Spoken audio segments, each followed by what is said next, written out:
വിശുദ്ധ മാർക്കോസ് AD 65 70 ഇടയ്ക്ക് റോമിൽ വെച്ച് ഈ സുവിശേഷം എഴുതിയെന്നാണ് പരമ്പരാഗതമായ വിശ്വാസം. വിശുദ്ധ ഗ്രന്ഥത്തിൽ തന്നെയുള്ള സൂചനകളിൽ നിന്ന് അദ്ദേഹം ബാർണബാസിന്റെ പിതൃ സഹോദര പുത്രനും പൗലോസിന്റെ ആദ്യത്തെ സുവിശേഷ പ്രഘോഷണ യാത്രയിൽ സഹായിയും പൗലോസിനോടുകൂടെ കാരാഗ്രഹവാസം അനുഭവിച്ചവനും പൗലോസിന്റെയും പത്രോസിന്റെയും സഹായികളിൽ ഒരുവനുമായിരുന്നു എന്ന് കാണാം. പലസ്തീനക്കാരനല്ലാത്ത വിജാതീയ ക്രിസ്ത്യാനികൾക്ക് വേണ്ടിയാണ് ഈ സുവിശേഷം എഴുതപ്പെട്ടത്. ക്രിസ്തുവും മനുഷ്യപുത്രനും ദൈവസുതനുമായ യേശുവിന്റെ ആത്മാവിഷ്കരണവും അതിന് അവിടുത്തെ ആദിശിഷ്യർ നൽകിയതും ഭാവി ശിഷ്യർ നൽകേണ്ടതുമായ പ്രതികരണവും ഇതുൾക്കൊള്ളുന്നു. ഈ സുവിശേഷ ശ്രവണം നമ്മുടെ ഹൃദയങ്ങൾക്ക് ആത്മീയ സന്തോഷം പകരട്ടെ.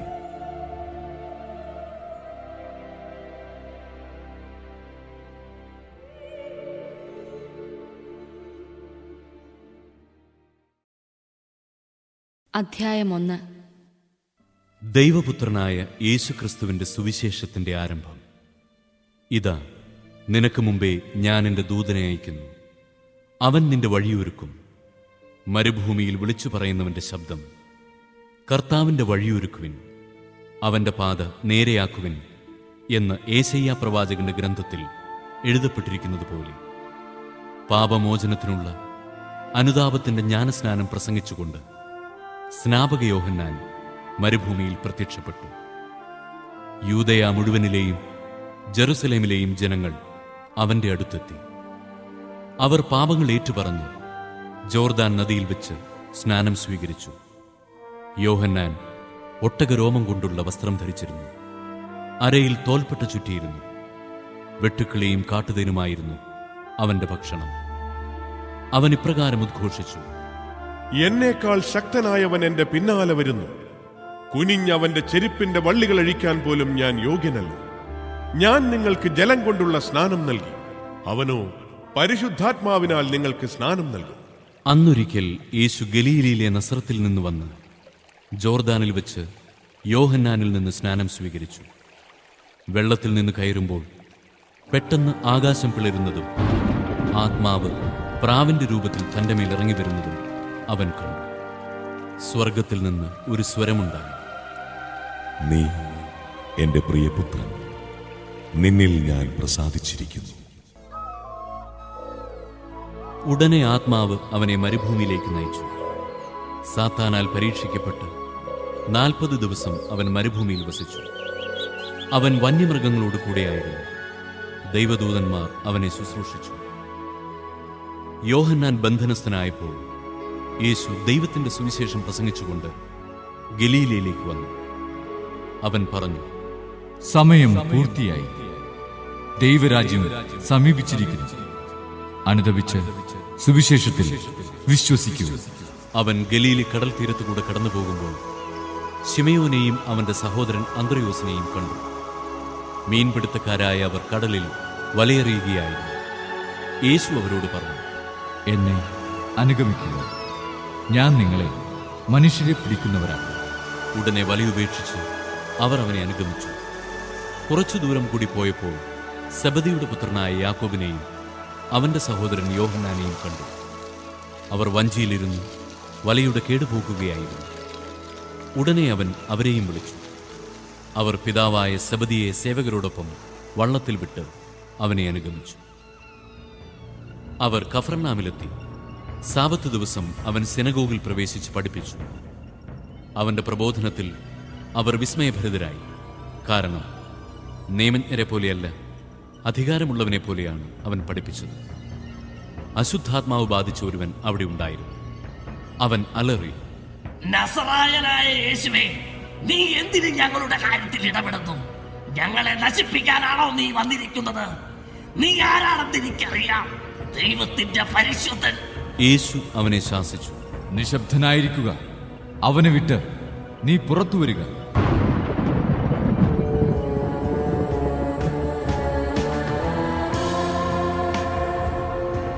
അശുദ്ധാത്മാവ് അവനെ തള്ളി വീഴ്ത്തിയിട്ട് ഉച്ചസ്വരത്തിൽ അലറിക്കൊണ്ട് പുറത്തു വന്നു. എല്ലാവരും അത്ഭുതപ്പെട്ട് പരസ്പരം പറഞ്ഞു, ഇതെന്ത് അധികാരത്തോടെയുള്ള പുതിയ പ്രബോധനമോ? അശുദ്ധാത്മാക്കളോട് പോലും അവൻ ആജ്ഞാപിക്കുന്നു. അവ അനുസരിക്കുകയും ചെയ്യുന്നു. അവന്റെ പ്രശസ്തി ഗലീലിയുടെ സമീപ പ്രദേശങ്ങളിലെല്ലാം പെട്ടെന്ന് വ്യാപിച്ചു.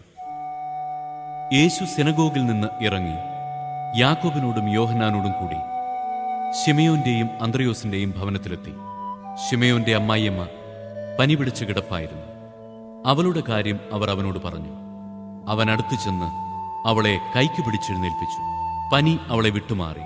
അവൾ അവരെ ശുശ്രൂഷിച്ചു. അന്ന് വൈകുന്നേരം സൂര്യാസ്തമയമായപ്പോൾ രോഗികളും പിശാചുബാധിതരുമായ എല്ലാവരെയും അവർ അവന്റെ അടുത്ത് കൊണ്ടുവന്നു.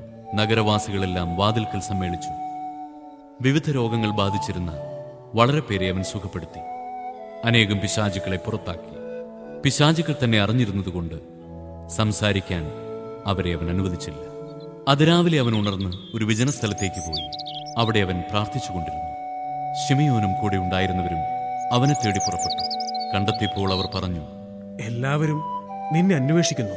അവൻ പറഞ്ഞു, നമുക്ക് അടുത്ത പട്ടണങ്ങളിലേക്ക് പോകാം. അവിടെയും എനിക്ക് പ്രസംഗിക്കേണ്ടിയിരിക്കുന്നു. അതിനാണ് ഞാൻ വന്നിരിക്കുന്നത്. സിനഗോഗുകളിൽ പ്രസംഗിച്ചുകൊണ്ടും പിശാചുക്കളെ പുറത്താക്കിക്കൊണ്ടും അവൻ ഗലീലയിലുടനീളം സഞ്ചരിച്ചു. ഒരു കുഷ്ഠരോഗി അവന്റെ അടുത്തെത്തി മുട്ടുകുത്തി അപേക്ഷിച്ചു, അങ്ങേക്ക് മനസ്സുണ്ടെങ്കിൽ എന്നെ ശുദ്ധനാക്കാൻ കഴിയും. അവൻ കരുണ തോന്നി കൈനീട്ടി അവനെ സ്പർശിച്ചുകൊണ്ട് പറഞ്ഞു, എനിക്ക് മനസ്സുണ്ട്, നിനക്ക് ശുദ്ധിയുണ്ടാകട്ടെ.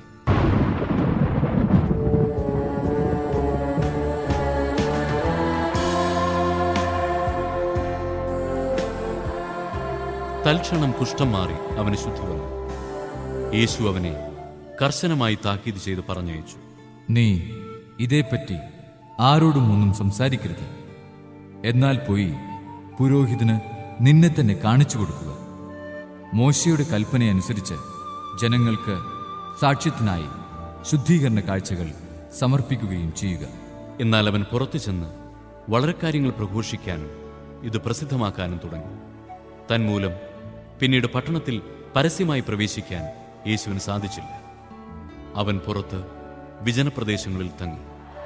ജനങ്ങളാകട്ടെ എല്ലായിടങ്ങളിലും നിന്ന് അവന്റെ അടുത്ത് വന്നുകൊണ്ടിരുന്നു.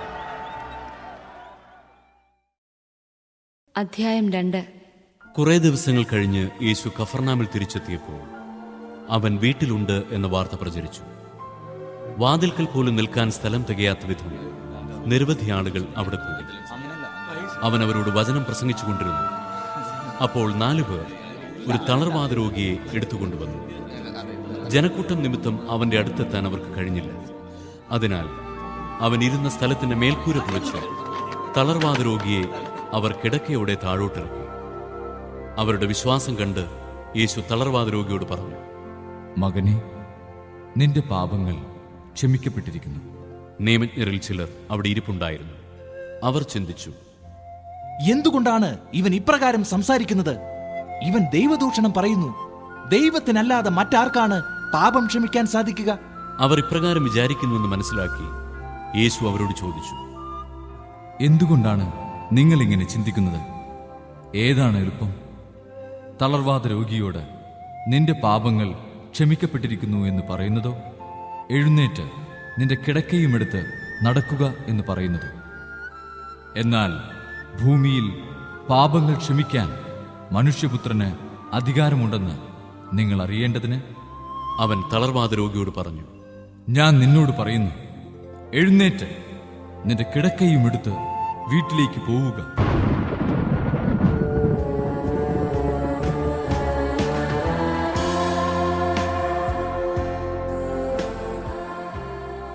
തൽക്ഷണം അവൻ എഴുന്നേറ്റ് കിടക്കയുമെടുത്ത് എല്ലാവരും കാണുക പുറത്തേക്ക് പോയി. എല്ലാവരും വിസ്മയിച്ചു. ഇതുപോലൊന്നും ഞങ്ങൾ ഒരിക്കലും കണ്ടിട്ടില്ല എന്ന് പറഞ്ഞു അവർ ദൈവത്തെ മഹത്വപ്പെടുത്തി. യേശു വീണ്ടും കടൽ തീരത്തേക്ക് പോയി. ജനക്കൂട്ടം അവന്റെ അടുത്തെത്തി. അവൻ അവരെ പഠിപ്പിച്ചു. അവൻ കടന്നുപോയപ്പോൾ ഹൽപ്പയുടെ പുത്രനായ ലേവി ചുങ്കസ്ഥലത്ത് ഇരിക്കുന്നത് കണ്ട് അവനോട് പറഞ്ഞു, എന്നെ അനുഗമിക്കുക. അവൻ എഴുന്നേറ്റ് യേശുവിനെ അനുഗമിച്ചു. അവൻ ലേവിയുടെ ഭവനത്തിൽ ഭക്ഷണത്തിനിരിക്കുമ്പോൾ അനേകം ചുങ്കക്കാരും പാപികളും അവന്റെയും ശിഷ്യരുടെയും കൂടെയിരുന്നു. കാരണം അവനെ അനുഗമിച്ചവർ നിരവധിയായിരുന്നു.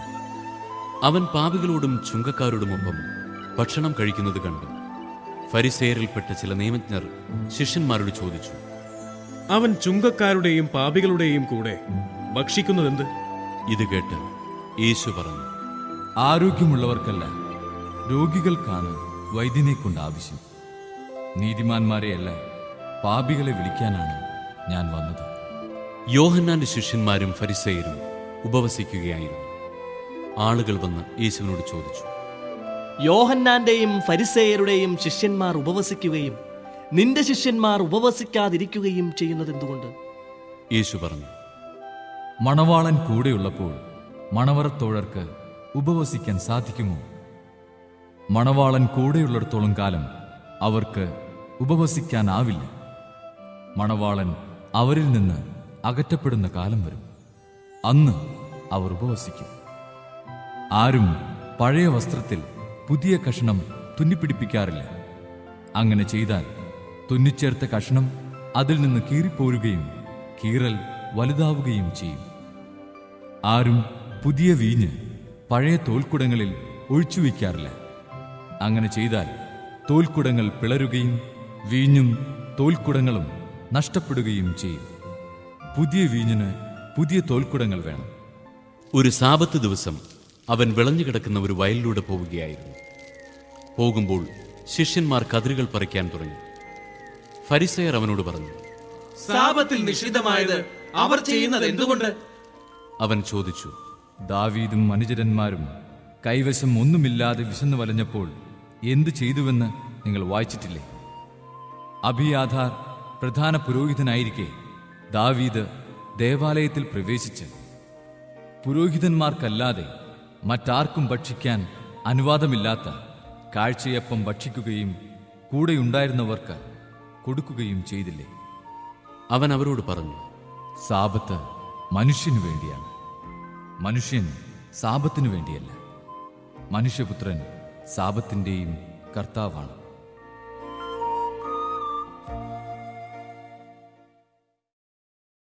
അധ്യായം 3.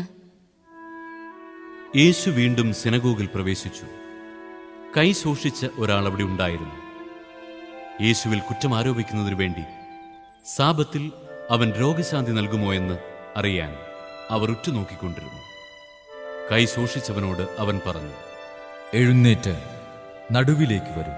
അനന്തരം അവൻ അവരോട് ചോദിച്ചു, സാബത്തിൽ നന്മ ചെയ്യുന്നതോ തിന്മ ചെയ്യുന്നതോ, ജീവൻ രക്ഷിക്കുന്നതോ നശിപ്പിക്കുന്നതോ ഏതാണ് നിയമാനുസൃതം? അവർ നിശബ്ദരായിരുന്നു. അവരുടെ ഹൃദയകാഠിന്യത്തിൽ ദുഃഖിച്ച് അവരെ ക്രോധത്തോട് നോക്കിക്കൊണ്ട് യേശു അവനോട് പറഞ്ഞു, കൈ നീട്ടുക.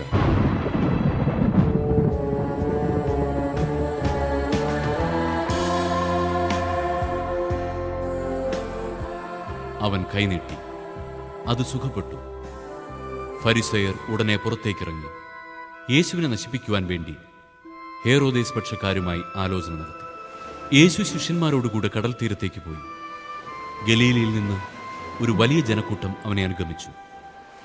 യൂദ, ജെറുസലേം, ഇദുമയ എന്നിവിടങ്ങളിൽ നിന്നും, ജോർദാന്റെ മറുകര നിന്നും, ടൈർ, സീദോൻ എന്നിവയുടെ പരിസരങ്ങളിൽ നിന്നും ധാരാളം ആളുകൾ അവന്റെ പ്രവൃത്തികളെക്കുറിച്ച് കേട്ട് അവന്റെ അടുത്തെത്തി. ആൾത്തിരക്കിൽപ്പെട്ട് ഞെരുങ്ങാതിരിക്കുന്നതിന് അവൻ ശിഷ്യന്മാരോട് ഒരു വള്ളമൊരുക്കി നിർത്താൻ ആവശ്യപ്പെട്ടു.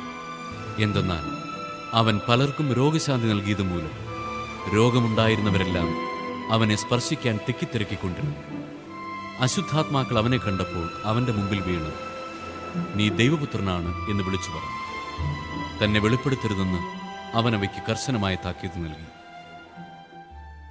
പിന്നെ അവൻ മലമുകളിലേക്ക് കയറി തനിക്ക് ഇഷ്ടമുള്ളവരെ അടുത്തേക്ക് വിളിച്ചു. അവർ അവന്റെ സമീപത്തേക്ക് ചെന്നു.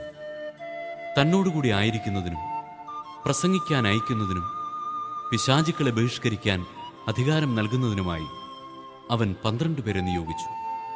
അവർ പത്രോസ് എന്ന് അവൻ പേര് നൽകിയ ശിമയോൻ, ഇടിമുഴക്കത്തിന്റെ പുത്രന്മാർ എന്നർത്ഥമുള്ള ബൊവനർഗസ് എന്ന് പേര് നൽകിയ സെബദിപുത്രന്മാരായ യാക്കോബും സഹോദരൻ യോഹന്നാനും, അന്ത്രയോസ്, ഫിലിപ്പോസ്, ബർത്തലോമിയ, മത്തായി, തോമസ്, ഹൽപ്പയുടെ പുത്രൻ യാക്കോബ്, തദേവൂസ്, കാനാൻകാരനായ ശിമയോൻ, യേശുവിനെ ഒറ്റിക്കൊടുത്ത യൂദാസ് കറിയോത്ത്.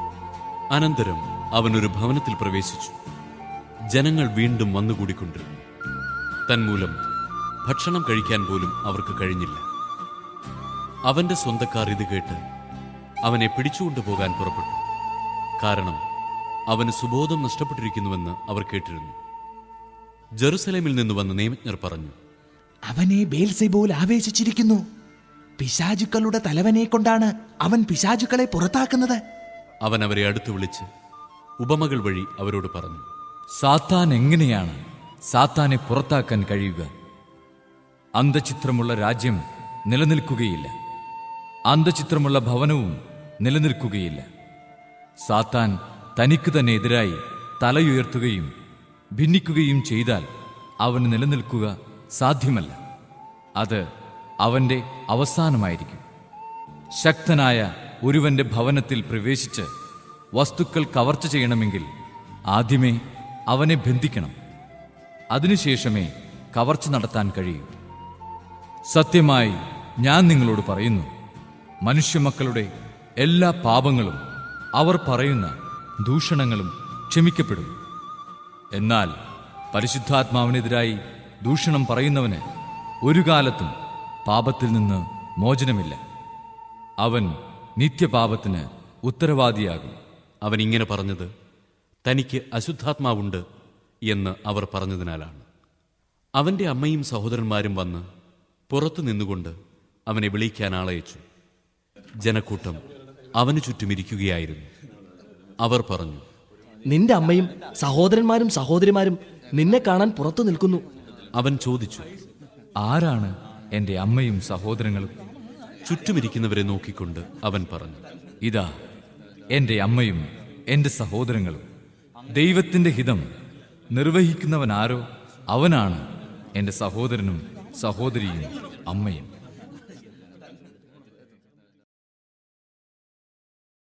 അധ്യായം 4. കടൽ തീരത്ത് വെച്ച് യേശു വീണ്ടും പഠിപ്പിക്കാൻ തുടങ്ങി. വളരെ വലിയ ഒരു ജനാവലി അവന് ചുറ്റും കൂടി. അതിനാൽ കടലിൽ കിടന്ന ഒരു വഞ്ചിയിൽ അവൻ കയറിയിരുന്നു. ജനങ്ങളെല്ലാം കരയിൽ കടലിനഭിമുഖമായി നിന്നു. അവൻ ഉപമകൾ വഴി പല കാര്യങ്ങൾ അവരെ പഠിപ്പിച്ചു. അവരെ ഉപദേശിച്ചുകൊണ്ട് അവൻ പറഞ്ഞു, കേൾക്കുവിൻ, ഒരു വിതക്കാരൻ വിതയ്ക്കാൻ പുറപ്പെട്ടു. വിതച്ചപ്പോൾ വിത്തുകളിൽ ചിലത് വഴിയരികിൽ വീണു. പക്ഷികൾ വന്ന് അവ തിന്നുകളഞ്ഞു. മറ്റു ചിലത് മണ്ണ് അധികമില്ലാത്ത പാറപ്പുറത്ത് വീണു. മണ്ണിന് ആഴമില്ലാതിരുന്നതിനാൽ അത് പെട്ടെന്ന് മുളച്ചു പൊങ്ങി. സൂര്യനുദിച്ചപ്പോൾ അത് വെയിലേറ്റു വാടുകയും വേരില്ലാതിരുന്നതിനാൽ കരിഞ്ഞു പോവുകയും ചെയ്തു. വേറെ ചിലത് മുൾച്ചെടികൾക്കിടയിൽ വീണു. മുൾച്ചെടികൾ വളർന്ന് അതിനെ ഞെരുക്കിക്കളഞ്ഞു. അത് ഫലം പുറപ്പെടുവിച്ചില്ല. ശേഷിച്ച വിത്തുകൾ നല്ല മണ്ണിൽ പതിച്ചു. അവ തഴച്ചു വളർന്ന് 30 മേനിയും 60 മേനിയും 100 മേനിയും ഫലം വിളയിച്ചു. അവൻ പറഞ്ഞു, കേൾക്കാൻ ചെവിയുള്ളവൻ കേൾക്കട്ടെ. അവൻ തനിച്ചായപ്പോൾ 12 പേരും കൂടെ ഉണ്ടായിരുന്ന മറ്റുള്ളവരും ഉപമകളെക്കുറിച്ച് അവനോട് ചോദിച്ചു. അവൻ പറഞ്ഞു, ദൈവരാജ്യത്തിന്റെ രഹസ്യം നിങ്ങൾക്കാണ് നൽകപ്പെട്ടിരിക്കുന്നത്. പുറത്തുള്ളവർക്കാകട്ടെ എല്ലാം ഉപമകളിലൂടെ മാത്രം. അവർ കണ്ടിട്ടും കാണാതിരിക്കുന്നതിനും കേട്ടിട്ടും ഗ്രഹിക്കാതിരിക്കുന്നതിനും അങ്ങനെ അവർ മനസ്സു തിരിഞ്ഞ് മോചനം പ്രാപിക്കാതിരിക്കുന്നതിനും വേണ്ടിയാണ് അത്. അവൻ അവരോട് ചോദിച്ചു, ഈ ഉപമ നിങ്ങൾക്ക് മനസ്സിലാകുന്നില്ലേ? അങ്ങനെയെങ്കിൽ ഉപമകളെല്ലാം നിങ്ങൾ എങ്ങനെ മനസ്സിലാക്കും? വിതക്കാരൻ വചനം വിതയ്ക്കുന്നു. ചിലർ വചനം ശ്രവിക്കുമ്പോൾ തന്നെ സാത്താൻ വന്ന് അവരിൽ വിതയ്ക്കപ്പെട്ട വചനം നീക്കം ചെയ്യുന്നു. ഇവരാണ് വഴിയരികിൽ വിതയ്ക്കപ്പെട്ട വിത്ത്. ചിലർ വചനം കേൾക്കുമ്പോൾ സന്തോഷപൂർവം അത് സ്വീകരിക്കുന്നു. പാറപ്പുറത്ത് വിതയ്ക്കപ്പെട്ട വിത്ത് ഇവരാണ്. വേരില്ലാത്തതിനാൽ അവ അല്പസമയത്തേക്ക് മാത്രം നിലനിൽക്കുന്നു. വചനത്തെ പ്രതി ക്ലേശവും പീഡയും ഉണ്ടാകുമ്പോൾ തൽക്ഷണം അവർ വീണുപോകുന്നു. മുൾച്ചെടികൾക്കിടയിൽ വിതയ്ക്കപ്പെട്ടത് മറ്റു ചിലരാണ്. അവർ വചനം ശ്രവിക്കുന്നു. എന്നാൽ ലൗകിക വ്യഗ്രതയും ധനത്തിന്റെ ആകർഷണവും മറ്റു വസ്തുക്കൾക്കു വേണ്ടിയുള്ള ആഗ്രഹവും അവരിൽ കടന്നുകൂടി വചനത്തെ ഞെരുക്കുകയും അത് ഫലശൂന്യമാവുകയും ചെയ്യുന്നു. നല്ല മണ്ണിൽ വിതയ്ക്കപ്പെട്ട വിത്താകട്ടെ വചനം ശ്രവിക്കുകയും സ്വീകരിക്കുകയും ചെയ്യുന്നവരാണ്. അവർ 30 മേനിയും 60 മേനിയും 100 മേനിയും ഫലം പുറപ്പെടുവിക്കുന്നു. അവൻ അവരോട് പറഞ്ഞു, വിളക്ക് കൊണ്ടുവരുന്നത് പറയുടെ കീഴിലോ കട്ടിലിന്റെ അടിയിലോ വയ്ക്കാനാണ്, പീഠത്തിന്മേൽ വയ്ക്കാനല്ലേ. വെളിപ്പെടുത്തപ്പെടാത്ത മറഞ്ഞിരിക്കുന്ന ഒന്നുമില്ല. വെളിച്ചത്തു വരാതെ രഹസ്യമായിരിക്കുന്നതും ഒന്നുമില്ല. കേൾക്കാൻ ചെവിയുള്ളവൻ കേൾക്കട്ടെ. അവൻ പറഞ്ഞു, നിങ്ങൾ ശ്രദ്ധിച്ചു കേൾക്കുവിൻ. നിങ്ങൾ അളക്കുന്ന അളവിൽ തന്നെ നിങ്ങൾക്കും അളന്നു കിട്ടും, കൂടുതലും ലഭിക്കും. ഉള്ളവന് നൽകപ്പെടും, ഇല്ലാത്തവനിൽ നിന്ന് ഉള്ളതുപോലും എടുക്കപ്പെടും. അവൻ പറഞ്ഞു, ദൈവരാജ്യം ഒരുവൻ ഭൂമിയിൽ വിത്തു വിതയ്ക്കുന്നതിന് സദൃശ്യം. അവൻ രാവും പകലും ഉറങ്ങിയും ഉണർന്നും കഴിയുന്നു. അവൻ അറിയാതെ തന്നെ വിത്തുകൾ പൊട്ടിമുളച്ച് വളരുന്നു. ആദ്യം ഇല, പിന്നെ കതിർ, തുടർന്ന് കതിരിൽ ധാന്യമണികൾ. ഇങ്ങനെ ഭൂമി ഫലം പുറപ്പെടുവിക്കുന്നു. ധാന്യം വിളയുമ്പോൾ കൊയ്ത്തിന് കാലമാകുന്നതുകൊണ്ട് അവൻ അരിവാൾ വയ്ക്കുന്നു. അവൻ വീണ്ടും പറഞ്ഞു, ദൈവരാജ്യത്തെ എന്തിനോട് താരതമ്യപ്പെടുത്തും? എന്തുപമ കൊണ്ട് അതിനെ വിശദീകരിക്കും? അത് ഒരു കടുകുമണിക്ക് സദൃശ്യമാണ്. നിലത്ത് പാകുമ്പോൾ അത് ഭൂമിയിലുള്ള എല്ലാ വിത്തുകളെയും കാൾ ചെറുതാണ്. എന്നാൽ പാകിക്കഴിയുമ്പോൾ അത് വളർന്ന് എല്ലാ ചെടികളെയും കാൾ വലുതാവുകയും വലിയ ശാഖകൾ പുറപ്പെടുവിക്കുകയും ചെയ്യുന്നു. അങ്ങനെ ആകാശത്തിലെ പക്ഷികൾക്ക് അതിൻ്റെ തണലിൽ ചേക്കേറാൻ കഴിയുന്നു. അവർക്ക് മനസ്സിലാകും വിധം ഇത്തരം അനേകം ഉപമകളിലൂടെ അവൻ വചനം പ്രസംഗിച്ചു. ഉപമകളിലൂടെയല്ലാതെ അവൻ അവരോട് സംസാരിച്ചിരുന്നില്ല. എന്നാൽ ശിഷ്യന്മാർക്ക് എല്ലാം രഹസ്യമായി വിശദീകരിച്ചു കൊടുത്തിരുന്നു. അന്ന് സായാഹ്നമായപ്പോൾ അവൻ അവരോട് പറഞ്ഞു, നമുക്ക് അക്കരയ്ക്ക് പോകാം. അവർ ജനക്കൂട്ടത്തെ വിട്ട് അവനിരുന്ന വഞ്ചിയിൽ തന്നെ അവനെ അക്കരയ്ക്ക് കൊണ്ടുപോയി.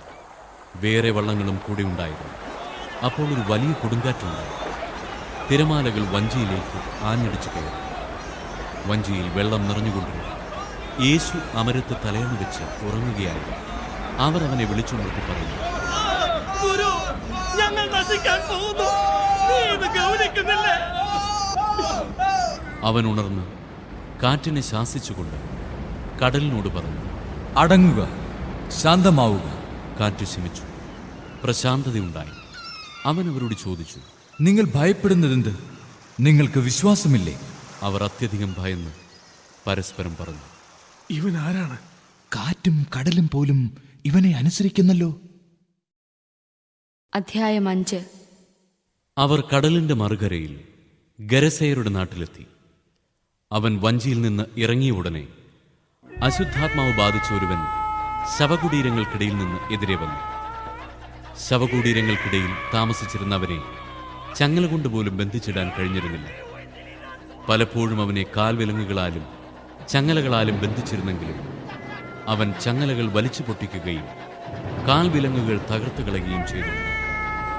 അവനെ ഒതുക്കി നിർത്താൻ ആർക്കും കഴിഞ്ഞിരുന്നില്ല. രാപ്പകൽ അവൻ കല്ലറകൾക്കിടയിലും മലകളിലുമായിരുന്നു.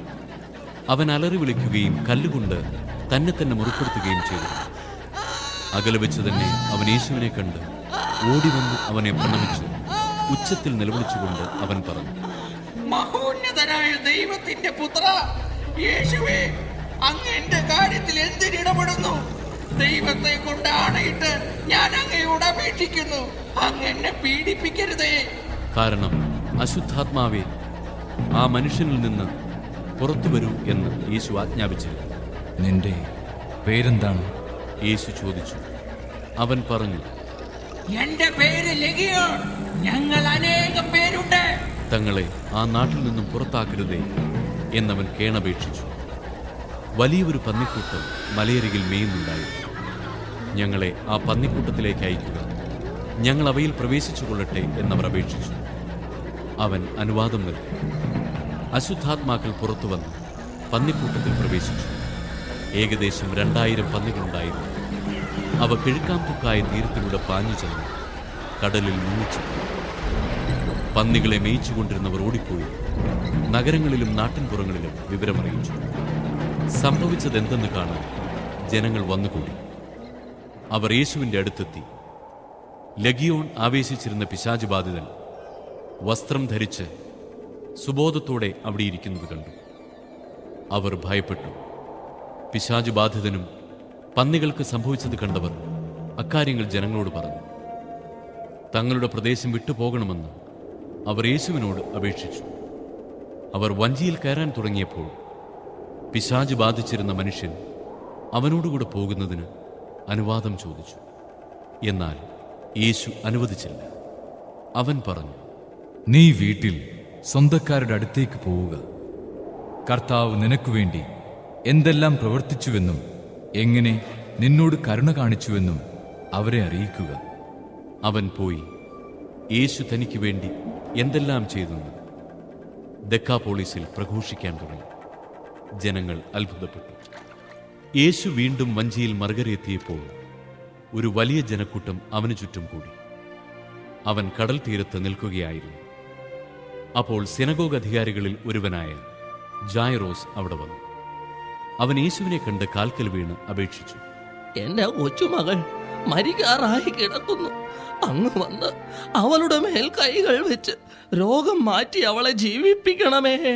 യേശു അവന്റെ കൂടെ പോയി. വലിയൊരു ജനക്കൂട്ടം തെങ്ങിഞ്ഞെരുങ്ങി പിന്തുടർന്നു. 12 വർഷമായി രക്തസ്രാവമുള്ള ഒരു സ്ത്രീ ഉണ്ടായിരുന്നു. പല വൈദ്യന്മാരുടെ അടുത്ത് പോയി വളരെ കഷ്ടപ്പെടുകയും കൈവശമുള്ളതെല്ലാം ചെലവഴിക്കുകയും ചെയ്തിട്ടും അവളുടെ സ്ഥിതി മെച്ചപ്പെടുകയല്ല, കൂടുതൽ മോശമാവുകയാണ് ചെയ്തത്. അവൾ യേശുവിനെക്കുറിച്ച് കേട്ടിരുന്നു. ജനക്കൂട്ടത്തിനിടയിലൂടെ അവൾ അവന്റെ പിന്നിൽ ചെന്ന് വസ്ത്രത്തിൽ സ്പർശിച്ചു. അവന്റെ വസ്ത്രത്തിലൊന്ന് തൊട്ടാൽ മാത്രം മതി, ഞാൻ സുഖം പ്രാപിക്കും എന്നവൾ വിചാരിച്ചിരുന്നു. തൽക്ഷണം അവളുടെ രക്തസ്രാവം നിലച്ചു. താൻ രോഗവിമുക്തിയായിരിക്കുന്നുവെന്ന് അവൾക്ക് ശരീരത്തിൽ അനുഭവപ്പെട്ടു. യേശുവാകട്ടെ തന്നിൽ നിന്ന് ശക്തി പുറപ്പെട്ടെന്ന് അറിഞ്ഞ് പെട്ടെന്ന് ജനക്കൂട്ടത്തിന് നേരെ തിരിഞ്ഞു ചോദിച്ചു, ആരാണ് എന്റെ വസ്ത്രത്തിൽ സ്പർശിച്ചത്? ശിഷ്യന്മാർ അവനോട് പറഞ്ഞു, ജനം മുഴുവൻ നിനക്ക് ചുറ്റും തിക്കിക്കൂടുന്നത് കാണുന്നില്ലേ? എന്നിട്ടും ആരാണ് എന്നെ സ്പർശിച്ചത് എന്ന് നീ ചോദിക്കുന്നുവോ? ആരാണ് അത് ചെയ്തതെന്നറിയാൻ അവൻ ചുറ്റും നോക്കി. ആ സ്ത്രീ തനിക്ക് സംഭവിച്ചതറിഞ്ഞ് ഭയന്നു വിറച്ച് അവന്റെ കാൽക്കൽ വീണ് സത്യം തുറന്നു പറഞ്ഞു. അവൻ അവളോട് പറഞ്ഞു, മകളെ, നിന്റെ വിശ്വാസം നിന്നെ രക്ഷിച്ചിരിക്കുന്നു. സമാധാനത്തോടെ പോവുക. വ്യാധിയിൽ നിന്നും വിമുക്തിയായിരിക്കുക. യേശു സംസാരിച്ചു കൊണ്ടിരിക്കെ സിനഗോഗ് അധികാരിയുടെ വീട്ടിൽ നിന്ന് ചിലർ വന്നു പറഞ്ഞു, നിന്റെ മകൾ മരിച്ചു. ഗുരുവിനെ ഇനിയും എന്തിനു ബുദ്ധിമുട്ടിക്കുന്നു? അത് കേട്ട് യേശു സിനഗോഗ് അധികാരിയോട് പറഞ്ഞു, ഭയപ്പെടേണ്ട, വിശ്വസിക്കുക മാത്രം ചെയ്യുക. പത്രോസും യാക്കോബും യാക്കോബിന്റെ സഹോദരൻ യോഹന്നാനും ഒഴികെ മറ്റാരും തന്നോടുകൂടെ പോരാൻ അവൻ അനുവദിച്ചില്ല. അവർ സിനഗോഗ് അധികാരിയുടെ വീട്ടിലെത്തി. അവിടെ ആളുകൾ വലിയ ബഹളം വയ്ക്കുന്നതും ഉച്ചത്തിൽ കരയുന്നതും അലമുറയിടുന്നതും അവൻ കണ്ടു. അകത്ത് പ്രവേശിച്ച് അവൻ അവരോട് പറഞ്ഞു, എന്തിനാണ് നിങ്ങൾ ബഹളം വയ്ക്കുകയും വിലപിക്കുകയും ചെയ്യുന്നത്? കുട്ടി മരിച്ചിട്ടില്ല, ഉറങ്ങുകയാണ്. അവർ അവനെ പരിഹസിച്ചു. അവനാകട്ടെ അവരെ എല്ലാവരെയും പുറത്താക്കി. അനന്തരം പെൺകുട്ടിയുടെ മാതാപിതാക്കന്മാരെയും തന്റെ കൂടെ ഉണ്ടായിരുന്നവരെയും കൂട്ടിക്കൊണ്ട് അവളെ കിടത്തിയിരുന്നിടത്തേക്ക് അവൻ ചെന്നു. അവൻ അവളുടെ കൈക്ക് പിടിച്ചുകൊണ്ട്, ബാലികയെ എഴുന്നേൽക്കൂ എന്നർത്ഥമുള്ള തലീത്താകും എന്ന് പറഞ്ഞു.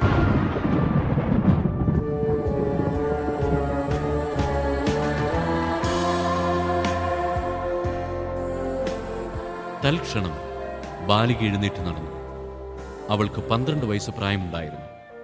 അവർ അത്യന്തം വിസ്മയിച്ചു. ആരും ഈ വിവരം അറിയരുതെന്ന് യേശു അവർക്ക് കർശനമായ ആജ്ഞ നൽകി. അവൾക്ക് ഭക്ഷണം കൊടുക്കാൻ അവൻ നിർദ്ദേശിച്ചു.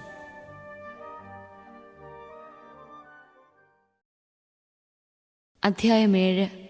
ഫരിസയരും ജെറുസലേമിൽ നിന്ന് വന്ന ചില നിയമജ്ഞരും യേശുവിന് ചുറ്റും കൂടി. അവന്റെ ശിഷ്യന്മാരിൽ ചിലർ കൈ കഴുകി ശുദ്ധി വരുത്താതെ ഭക്ഷണം കഴിക്കുന്നത് അവർ കണ്ടു. പൂർവികരുടെ പാരമ്പര്യമനുസരിച്ച് ഫരിസേയരും യഹൂദരും കൈ കഴുകാതെ ഭക്ഷണം കഴിക്കാറില്ല. പൊതുസ്ഥലത്തു നിന്ന് വരുമ്പോഴും ദേഹശുദ്ധി വരുത്താതെ അവർ ഭക്ഷണം കഴിക്കുകയില്ല. കോപ്പകളുടെയും കലങ്ങളുടെയും ഓട്ടുപാത്രങ്ങളുടെയും ക്ഷാളനം തുടങ്ങി മറ്റു പല പാരമ്പര്യങ്ങളും അവർ അനുഷ്ഠിച്ചു പോന്നു. ഫരിസേയരും നിയമജ്ഞരും അവനോട് ചോദിച്ചു, നിന്റെ ശിഷ്യന്മാർ പൂർവികരുടെ പാരമ്പര്യത്തിന് വിപരീതമായി അശുദ്ധമായ കൈകൊണ്ട് ഭക്ഷിക്കുന്നതെന്ത്? അവൻ പറഞ്ഞു, കപടനാട്യക്കാരായ നിങ്ങളെക്കുറിച്ച് യേശയ്യ ശരിയായി തന്നെ പ്രവചിച്ചു. അവൻ എഴുതിയിരിക്കുന്നു, ഈ ജനം അധരങ്ങൾ കൊണ്ട് എന്നെ ബഹുമാനിക്കുന്നു, എന്നാൽ അവരുടെ ഹൃദയം എന്നിൽ നിന്ന് വളരെ ദൂരെയാണ്. വ്യർത്ഥമായി അവർ എന്നെ ആരാധിക്കുന്നു. മനുഷ്യരുടെ കൽപ്പനകൾ പ്രമാണങ്ങളായി പഠിപ്പിക്കുകയും ചെയ്യുന്നു. ദൈവത്തിൻ്റെ കൽപ്പന ഉപേക്ഷിച്ച് മനുഷ്യരുടെ പാരമ്പര്യം നിങ്ങൾ മുറുകെ പിടിക്കുന്നു. അവൻ തുടർന്നു, നിങ്ങളുടെ പാരമ്പര്യം പാലിക്കാൻ വേണ്ടി നിങ്ങൾ കൗശലപൂർവം ദൈവകൽപ്പന അവഗണിക്കുന്നു. എന്തെന്നാൽ നിന്റെ പിതാവിനെയും മാതാവിനെയും ബഹുമാനിക്കുക, പിതാവിനെയോ മാതാവിനെയോ ദുഷിച്ചു പറയുന്നവൻ മരിക്കട്ടെ എന്ന് മോശ പറഞ്ഞിട്ടുണ്ട്. എന്നാൽ ഒരുവൻ തൻ്റെ പിതാവിനോടോ മാതാവിനോടോ നിങ്ങൾക്ക് എന്നിൽ നിന്ന് ലഭിക്കേണ്ടത് ഖുർബാൻ, അതായത് വഴിപാട് ആണ് എന്ന് പറഞ്ഞാൽ മതി എന്ന് നിങ്ങൾ പറയുന്നു. പിന്നെ പിതാവിനോ മാതാവിനോ വേണ്ടി യാതൊന്നും ചെയ്യാൻ നിങ്ങൾ അവനെ ഒരിക്കലും അനുവദിക്കുന്നുമില്ല. അങ്ങനെ നിങ്ങൾക്ക് ലഭിച്ച പാരമ്പര്യം വഴി ദൈവവചനം നിങ്ങൾ നിരർത്ഥകമാക്കുന്നു. ഇതുപോലെ പലതും നിങ്ങൾ ചെയ്യുന്നു. ജനങ്ങളെ വീണ്ടും അടുത്തേക്ക് വിളിച്ച് അവൻ പറഞ്ഞു, നിങ്ങളെല്ലാവരും എന്റെ വാക്ക് കേട്ട് മനസ്സിലാക്കുവിൻ. പുറമേ നിന്ന് ഉള്ളിലേക്ക് കടന്ന് ഒരുവനെ അശുദ്ധനാക്കാൻ ഒന്നിനും കഴിയുകയില്ല. എന്നാൽ ഉള്ളിൽ നിന്ന് പുറപ്പെടുന്നവയാണ് അവനെ അശുദ്ധനാക്കുന്നത്. കേൾക്കാൻ ചെവിയുള്ളവൻ കേൾക്കട്ടെ. അവൻ ജനങ്ങളെ വിട്ട് ഭവനത്തിലെത്തിയപ്പോൾ ഈ ഉപമയെക്കുറിച്ച് ശിഷ്യന്മാർ ചോദിച്ചു. അവൻ പറഞ്ഞു, നിങ്ങളും വിവേചനാശക്തിയില്ലാത്തവരാണ്.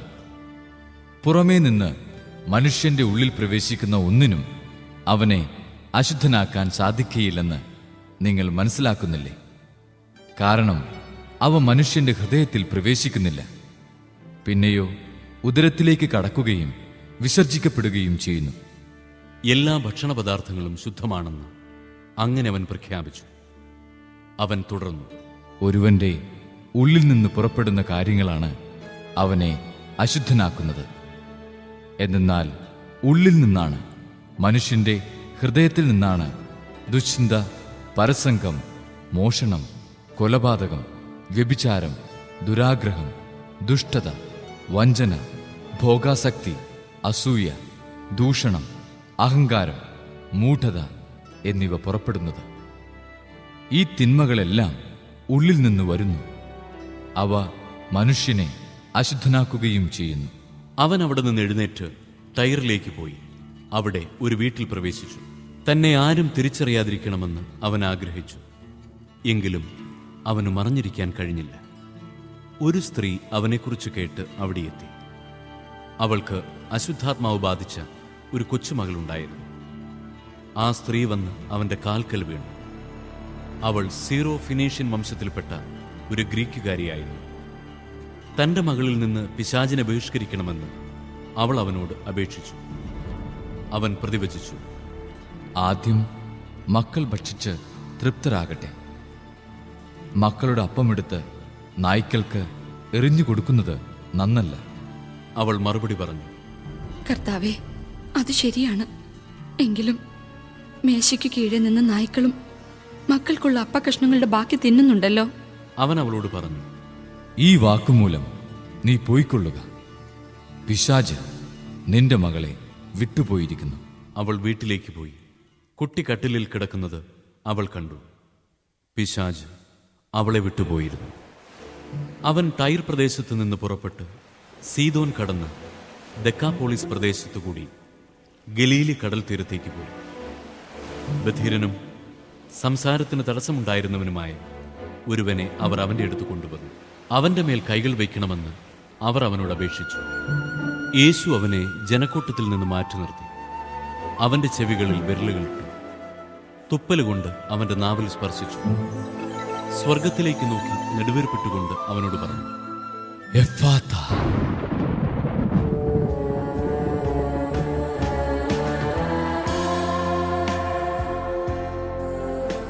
തുറക്കപ്പെടട്ടെ എന്നർത്ഥം. ഉടനെ അവന്റെ ചെവികൾ തുറന്നു, നാവിന്റെ കെട്ടഴിഞ്ഞു. അവൻ സ്ഫുടമായി സംസാരിച്ചു. ഇക്കാര്യം ആരോടും പറയരുതെന്ന് അവൻ അവരെ വിലക്കി. എന്നാൽ എത്രയേറെ അവൻ വിലക്കിയോ അത്രയേറെ ശുഷ്കാന്തിയോടെ അവർ അത് പ്രഘോഷിച്ചു. അവർ അളവറ്റ വിസ്മയത്തോടെ പറഞ്ഞു, അവൻ എല്ലാ കാര്യങ്ങളും നന്നായി ചെയ്യുന്നു. ബധിരർക്ക് ശ്രവണശക്തിയും ഊമർക്ക് സംസാരശക്തിയും നൽകുന്നു. അധ്യായം 8. ആ ദിവസങ്ങളിൽ വീണ്ടും ഒരു വലിയ ജനാവലി ഒന്നിച്ചുകൂടി. അവർക്ക് ഭക്ഷിക്കാൻ ഒന്നും ഉണ്ടായിരുന്നില്ല. അവൻ ശിഷ്യന്മാരെ വിളിച്ചു പറഞ്ഞു, ഈ ജനക്കൂട്ടത്തോട് എനിക്ക് അനുകമ്പ തോന്നുന്നു. ഇവർ 3 ദിവസമായി എന്നോട് കൂടെയാണ്. അവർക്ക് ഭക്ഷിക്കാൻ ഒന്നുമില്ല.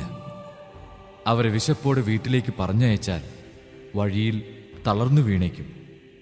ചിലർ ദൂരെ നിന്ന് വന്നവരാണ്. ശിഷ്യന്മാർ അവനോട് ചോദിച്ചു, ഈ വിജന സ്ഥലത്ത് ഇവർക്കെല്ലാം അപ്പം കൊടുക്കുന്നത് എങ്ങനെ? അവൻ ചോദിച്ചു, നിങ്ങളുടെ പക്കൽ എത്ര അപ്പമുണ്ട്? 7 എന്നവർ പറഞ്ഞു. അവൻ ജനക്കൂട്ടത്തോട് നിലത്തിരിക്കാൻ ആജ്ഞാപിച്ചു. പിന്നീട് അവൻ ആ 7 അപ്പമെടുത്ത് കൃതജ്ഞതാ സ്തോത്രം ചെയ്ത് മുറിച്ച് ജനങ്ങൾക്ക് വിളമ്പാൻ ശിഷ്യന്മാരെ ഏൽപ്പിച്ചു. അവർ അത് ജനങ്ങൾക്ക് വിളമ്പി. കുറെ ചെറിയ മത്സ്യങ്ങളും അവരുടെ പക്കലുണ്ടായിരുന്നു. അവൻ അവയും ആശീർവദിച്ചു വിളമ്പാൻ ശിഷ്യന്മാരെ ഏൽപ്പിച്ചു.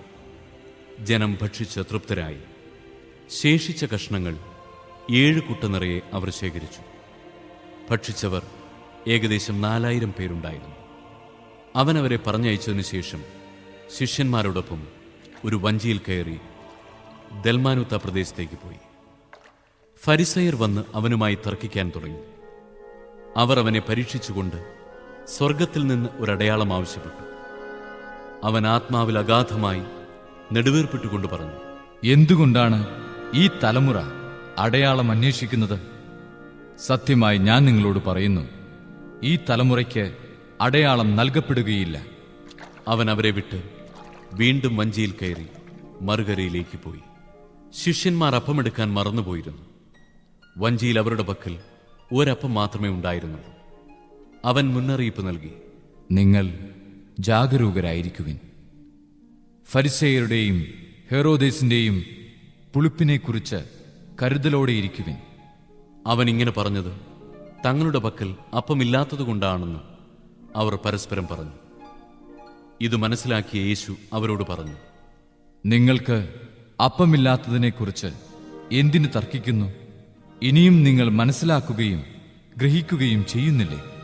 നിങ്ങളുടെ ഹൃദയങ്ങൾ മന്ദീഭവിച്ചിരിക്കുന്നുവോ? കണ്ണുണ്ടായിട്ടും നിങ്ങൾ കാണുന്നില്ലേ? ചെവിയുണ്ടായിട്ടും നിങ്ങൾ കേൾക്കുന്നില്ലേ? നിങ്ങൾ ഓർമ്മിക്കുന്നില്ലേ? 5 അപ്പം ഞാൻ 5000 പേർക്കായി ഭാഗിച്ചപ്പോൾ ശേഷിച്ച കഷണങ്ങൾ നിങ്ങൾ എത്ര കുട്ട നിറച്ചെടുത്തു? 12 എന്നവർ പറഞ്ഞു. 7 അപ്പം 4000 പേർക്ക് വീതിച്ചപ്പോൾ മിച്ചം വന്ന കഷണങ്ങൾ നിങ്ങൾ എത്ര കുട്ട എടുത്തു? 7 എന്നവർ മറുപടി പറഞ്ഞു.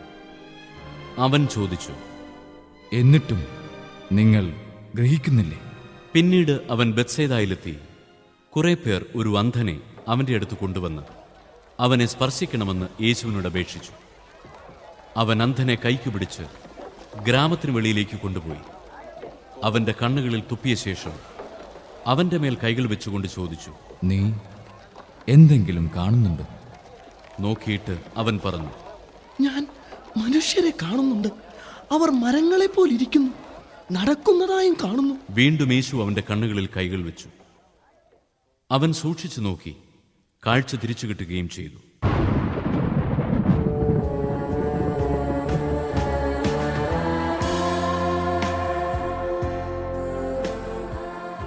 അവൻ എല്ലാ വസ്തുക്കളും വ്യക്തമായി കണ്ടു.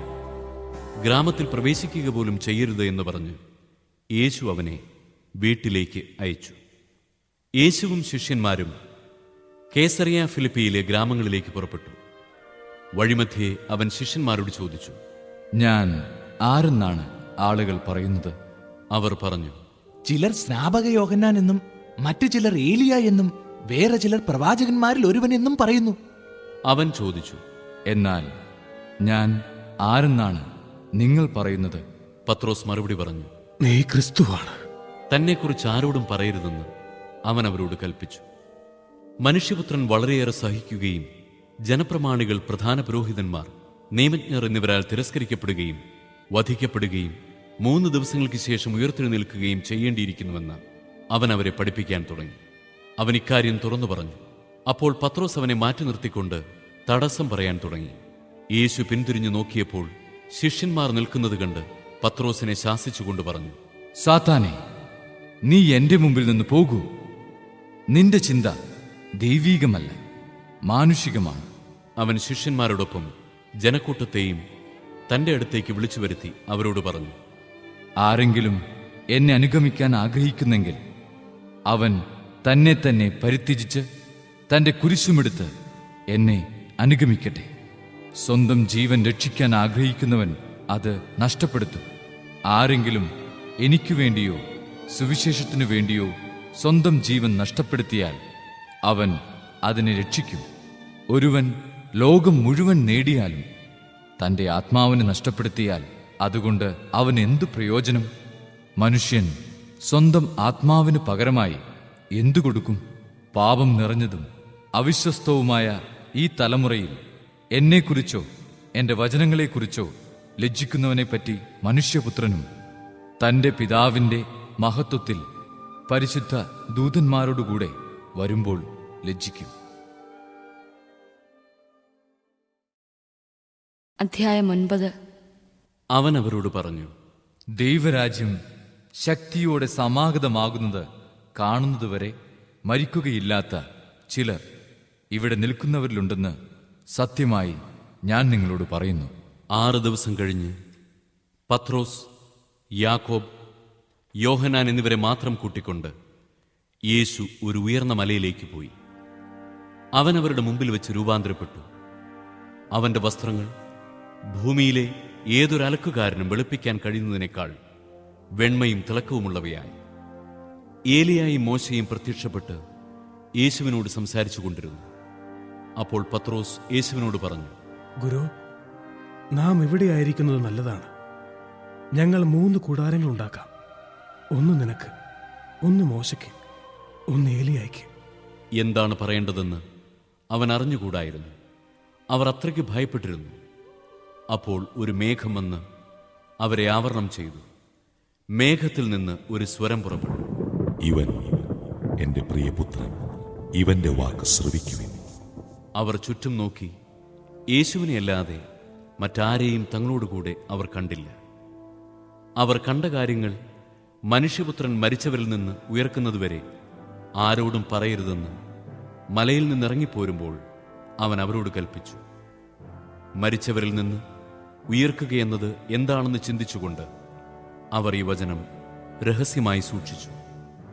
അവർ അവനോട് ചോദിച്ചു, ഏലിയ ആദ്യം വരണമെന്ന് നിയമജ്ഞർ പറയുന്നത് എന്തുകൊണ്ടാണ്? അവൻ പറഞ്ഞു, ഏലിയ ആദ്യമേ വന്ന് എല്ലാം പുനഃസ്ഥാപിക്കും. മനുഷ്യപുത്രൻ വളരെ പീഡകൾ സഹിക്കുകയും നിന്ദനങ്ങൾ ഏൽക്കുകയും ചെയ്യണമെന്ന് എഴുതപ്പെട്ടിരിക്കുന്നത് എന്തുകൊണ്ട്? ഞാൻ നിങ്ങളോട് പറയുന്നു, ഏലിയ വന്നു കഴിഞ്ഞു. അവനെക്കുറിച്ച് എഴുതപ്പെട്ടിരിക്കുന്നത് പോലെ തന്നെ തങ്ങൾക്കിഷ്ടമുള്ളതെല്ലാം അവർ അവനോട് ചെയ്തു.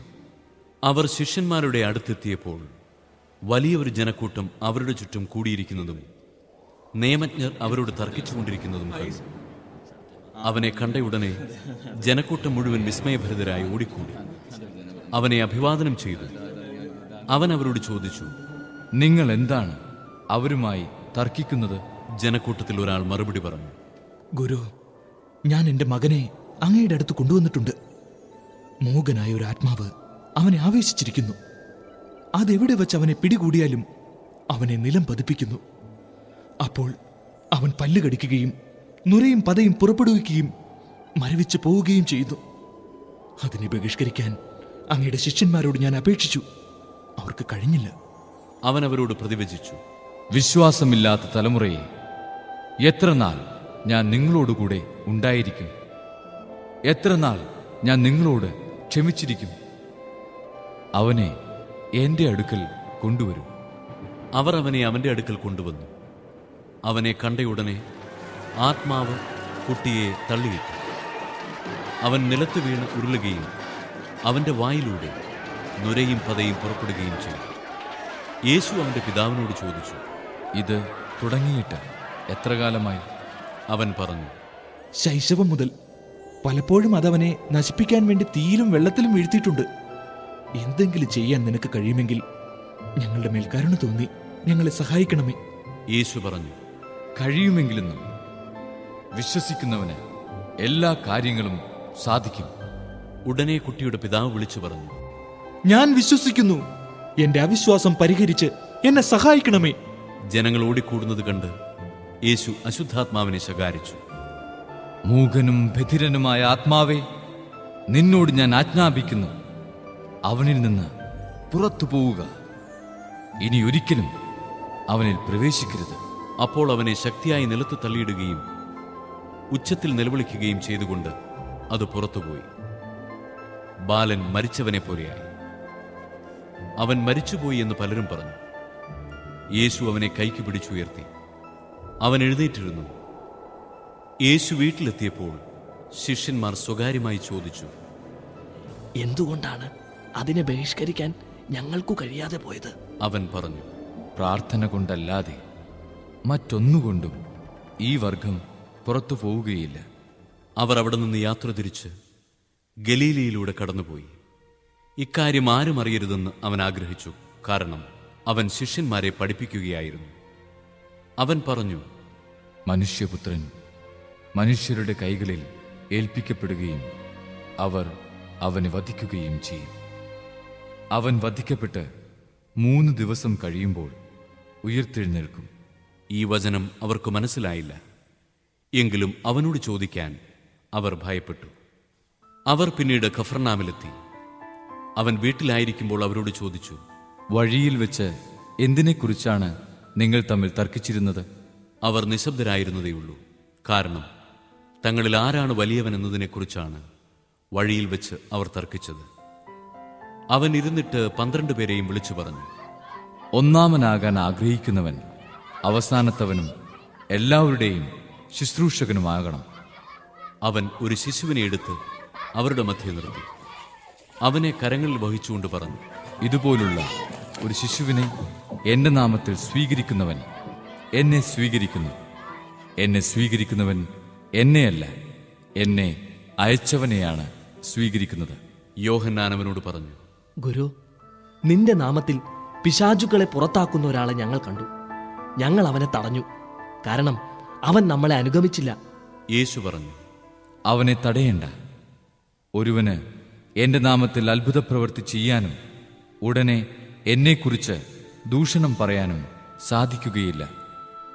നമുക്ക് എതിരല്ലാത്തവൻ നമ്മുടെ പക്ഷത്താണ്. സത്യമായി ഞാൻ നിങ്ങളോട് പറയുന്നു, നിങ്ങൾ ക്രിസ്തുവിനുള്ളവരാകയാൽ അവന്റെ നാമത്തിൽ ആരെങ്കിലും നിങ്ങൾക്ക് ഒരു പാത്രം വെള്ളം കുടിക്കാൻ തന്നാൽ അവന് പ്രതിഫലം ലഭിക്കാതിരിക്കുകയില്ല. വിശ്വസിക്കുന്ന ഈ ചെറിയവരിൽ ഒരുവന് ഇടർച്ച വരുത്തുന്നവൻ ആരായാലും അവന് കൂടുതൽ നല്ലത് ഒരു വലിയ തിരികല്ല് കഴുത്തിൽ കെട്ടി കടലിൽ എറിയപ്പെടുന്നതാണ്. നിന്റെ കൈ നിനക്ക് ദുഷ്പ്രേരണയ്ക്ക് കാരണമാകുന്നെങ്കിൽ അത് വെട്ടിക്കളയുക. 2 കൈകളും ഉള്ളവനായി നരകത്തിലെ കെടാത്ത അഗ്നിയിൽ നിപതിക്കുന്നതിനേക്കാൾ നല്ലത് അംഗഹീനനായി ജീവനിലേക്ക് പ്രവേശിക്കുന്നതാണ്. നിന്റെ പാദം നിനക്ക് ദുഷ്പ്രേരണയ്ക്ക് കാരണമാകുന്നെങ്കിൽ അത് മുറിച്ചു കളയുക. 2 പാദങ്ങളും ഉള്ളവനായി നരകത്തിൽ എറിയപ്പെടുന്നതിനേക്കാൾ നല്ലത് മുടന്തനായി ജീവനിലേക്ക് പ്രവേശിക്കുന്നതാണ്.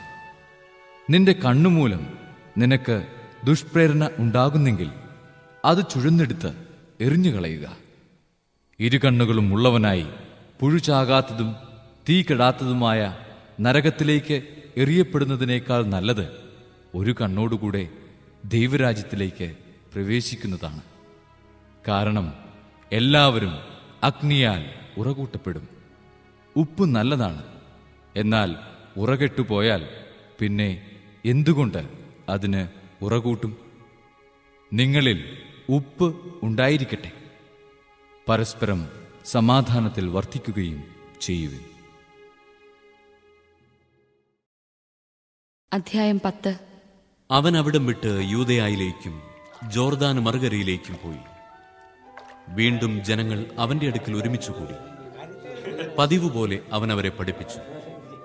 ഫരിസയർ വന്ന് അവനെ പരീക്ഷിച്ചുകൊണ്ട് ചോദിച്ചു, ഭാര്യയെ ഉപേക്ഷിക്കുന്നത് നിയമാനുസൃതമാണോ? അവൻ മറുപടി പറഞ്ഞു, മോശ എന്താണ് നിങ്ങളോട് കൽപ്പിച്ചത്? അവർ പറഞ്ഞു, ഉപേക്ഷാപത്രം കൊടുത്ത് അവളെ ഉപേക്ഷിക്കാൻ മോശ അനുവദിച്ചിട്ടുണ്ട്.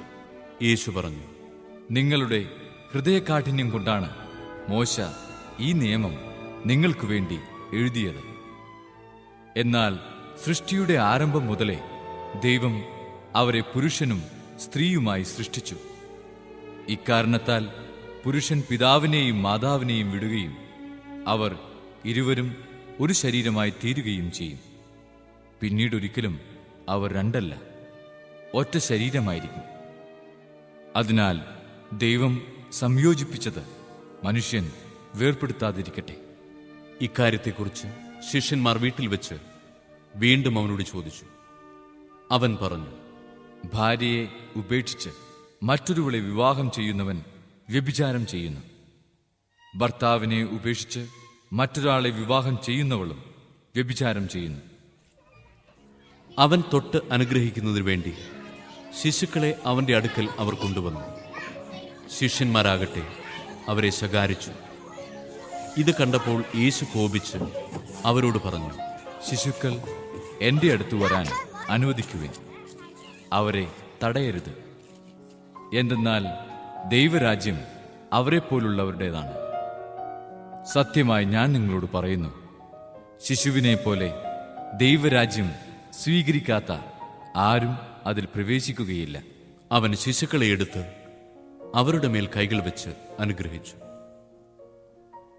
യേശു വഴിയിലേക്കിറങ്ങിയപ്പോൾ ഒരുവൻ ഓടിവന്ന് അവന്റെ മുമ്പിൽ മുട്ടുകുത്തി ചോദിച്ചു, നല്ലവനായ ഗുരു, നിത്യജീവൻ അവകാശമാക്കാൻ ഞാൻ എന്തു ചെയ്യണം? യേശു അവനോട് ചോദിച്ചു, എന്തുകൊണ്ടാണ് നീ എന്നെ നല്ലവനെന്ന് വിളിക്കുന്നത്? ദൈവം ഒരുവനല്ലാതെ നല്ലവനായി ആരും ഇല്ല. പ്രമാണങ്ങൾ നിനക്കറിയാമല്ലോ. കൊല്ലരുത്, വ്യഭിചാരം ചെയ്യരുത്, മോഷ്ടിക്കരുത്, കള്ളസാക്ഷ്യം നൽകരുത്, വഞ്ചിക്കരുത്, പിതാവിനെയും മാതാവിനെയും ബഹുമാനിക്കുക. അവൻ പറഞ്ഞു. ഗുരു, ചെറുപ്പം മുതൽ ഞാൻ ഇവയെല്ലാം പാലിക്കുന്നുണ്ട്.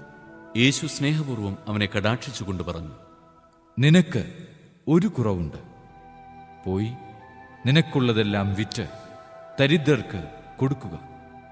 അപ്പോൾ സ്വർഗത്തിൽ നിനക്ക് നിക്ഷേപമുണ്ടാകും. പിന്നെ വന്ന് എന്നെ അനുഗമിക്കുക. ഈ വചനം കേട്ട് അവൻ വിഷാദിച്ച് സങ്കടത്തോടെ തിരിച്ചുപോയി. കാരണം അവന് വളരെയേറെ സമ്പത്തുണ്ടായിരുന്നു. യേശു ചുറ്റും നോക്കി ശിഷ്യരോട് പറഞ്ഞു, സമ്പന്നൻ ദൈവരാജ്യത്തിൽ പ്രവേശിക്കുക എത്ര പ്രയാസം. അവന്റെ വാക്ക് കേട്ട് ശിഷ്യന്മാർ വിസ്മയിച്ചു.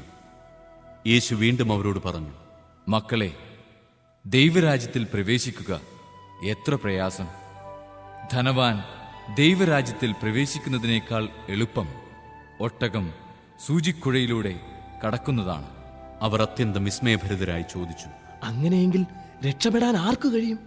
യേശു അവരുടെ നേരെ നോക്കി പറഞ്ഞു, മനുഷ്യന് ഇത് അസാധ്യമാണ്, ദൈവത്തിന് അങ്ങനെയല്ല. അവിടത്തേക്ക് എല്ലാം സാധിക്കും. പത്രോസ് പറഞ്ഞു, ഇതാ, ഞങ്ങളെല്ലാം ഉപേക്ഷിച്ച് നിന്നെ അനുഗമിച്ചിരിക്കുന്നു.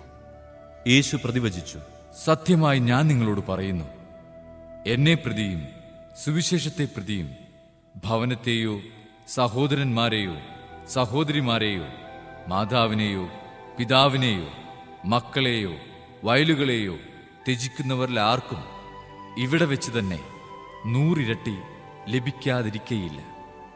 ഭവനങ്ങളും സഹോദരന്മാരും സഹോദരിമാരും മാതാക്കളും മക്കളും വയലുകളും അവയോടൊപ്പം പീഡനങ്ങളും വരാനിരിക്കുന്ന കാലത്ത് നിത്യജീവനും. എന്നാൽ മുമ്പന്മാരിൽ പലരും പിമ്പന്മാരും പിമ്പന്മാരിൽ പലരും മുമ്പന്മാരുമാകും. അവർ ജെറുസലേമിലേക്കുള്ള വഴിയെ നടന്നു പോവുകയായിരുന്നു. യേശു അവരുടെ മുമ്പിൽ നടന്നിരുന്നു. അവർ വിസ്മയിച്ചു.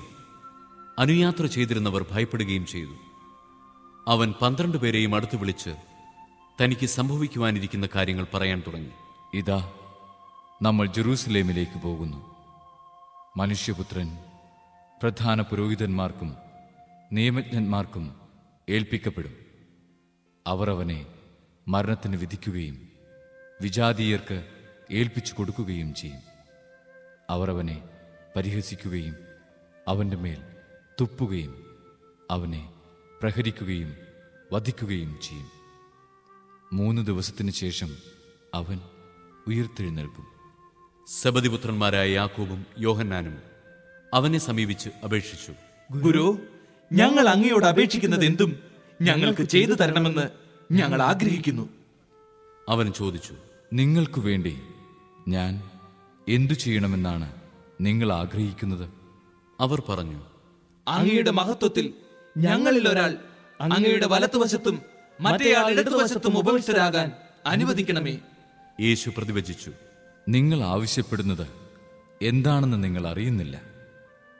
ഞാൻ കുടിക്കുന്ന പാനപാത്രം കുടിക്കാനോ ഞാൻ സ്വീകരിക്കുന്ന സ്നാനം സ്വീകരിക്കാനോ നിങ്ങൾക്ക് കഴിയുമോ? ഞങ്ങൾക്ക് കഴിയും എന്നവർ മറുപടി പറഞ്ഞു. യേശു അവരോട് പറഞ്ഞു, ഞാൻ കുടിക്കുന്ന പാനപാത്രം നിങ്ങൾ കുടിക്കും, ഞാൻ സ്വീകരിക്കുന്ന സ്നാനം നിങ്ങൾ സ്വീകരിക്കും. എന്നാൽ എൻ്റെ വലത്തുവശത്തോ ഇടത്തുവശത്തോ ഇരിക്കാനുള്ള വരം തരേണ്ടത് ഞാനല്ല. അത് ആർക്കുവേണ്ടി സജ്ജമാക്കപ്പെട്ടിരിക്കുന്നുവോ അവർക്കുള്ളതാണ്. ഇത് കേട്ടപ്പോൾ ബാക്കി 10 പേർക്ക് യാക്കോബിനോടും യോഹന്നാനോടും അമർഷം തോന്നി. യേശു അവരെ അടുത്ത് വിളിച്ചു പറഞ്ഞു, വിജാതീയരുടെ ഭരണകർത്താക്കൾ അവരുടെ മേൽ യജമാനത്വം പുലർത്തുന്നുവെന്നും അവരുടെ പ്രമാണികൾ അവരുടെ മേൽ അധികാരം പ്രയോഗിക്കുന്നുവെന്നും നിങ്ങൾക്കറിയാമല്ലോ. എന്നാൽ നിങ്ങളുടെ ഇടയിൽ അങ്ങനെയാകരുത്. നിങ്ങളിൽ വലിയവനാകാൻ ആഗ്രഹിക്കുന്നവൻ നിങ്ങളുടെ ശുശ്രൂഷകനായിരിക്കണം. നിങ്ങളിൽ ഒന്നാമനാകാൻ ആഗ്രഹിക്കുന്നവൻ എല്ലാവരുടെയും ദാസനുമായിരിക്കണം. മനുഷ്യപുത്രൻ വന്നിരിക്കുന്നത് ശുശ്രൂഷിക്കപ്പെടാനല്ല, ശുശ്രൂഷിക്കാനും സ്വന്തം ജീവൻ അനേകർക്കു വേണ്ടി മോചനദ്രവ്യമായി നൽകാനുമത്രേ. അവർ ജെറീക്കോയിലെത്തി. അവൻ ശിഷ്യരോടും വലിയൊരു ജനാവലിയോടും കൂടി ജെറീക്കോ വിട്ടുപോകുമ്പോൾ തിമേയൂസിന്റെ പുത്രനായ ബർത്തിമേയൂസ് എന്ന അന്ധയാചകൻ വഴിയരികിലിരിപ്പുണ്ടായിരുന്നു. നസറായനായ യേശുവാണ് പോകുന്നതെന്നറിഞ്ഞപ്പോൾ അവൻ ഉച്ചത്തിൽ വിളിച്ചു പറഞ്ഞു, ദാവീദിന്റെ പുത്രനായ യേശുവേ, എന്നിൽ കനിയണമേ. നിശബ്ദനായിരിക്കുവാൻ പറഞ്ഞുകൊണ്ട് പലരും അവനെ ശകാരിച്ചു. എന്നാൽ അവൻ കൂടുതൽ ഉച്ചത്തിൽ വിളിച്ചു പറഞ്ഞു, ദാവീദിന്റെ പുത്ര, എന്നിൽ കനിയണമേ. യേശു പെട്ടെന്ന് നിന്നിട്ട് പറഞ്ഞു, അവനെ വിളിക്കുക. അവർ അന്ധനെ വിളിച്ച് അവനോട് പറഞ്ഞു, ധൈര്യമായിരിക്കൂ, എഴുന്നേൽക്കുക, യേശു നിന്നെ വിളിക്കുന്നു. അവൻ പുറങ്കുപ്പായം ദൂരെ എറിഞ്ഞ് കുതിച്ചു ചാടി യേശുവിന്റെ അടുത്തെത്തി. യേശു ചോദിച്ചു, ഞാൻ നിനക്കു വേണ്ടി എന്തു ചെയ്യണമെന്നാണ് നീ ആഗ്രഹിക്കുന്നത്? അന്ധൻ അവനോട് പറഞ്ഞു, ഗുരു, എനിക്ക് കാഴ്ച വീണ്ടും കിട്ടണം. യേശു പറഞ്ഞു, നീ പൊയ്ക്കൊള്ളുക, നിന്റെ വിശ്വാസം നിന്നെ രക്ഷിച്ചിരിക്കുന്നു.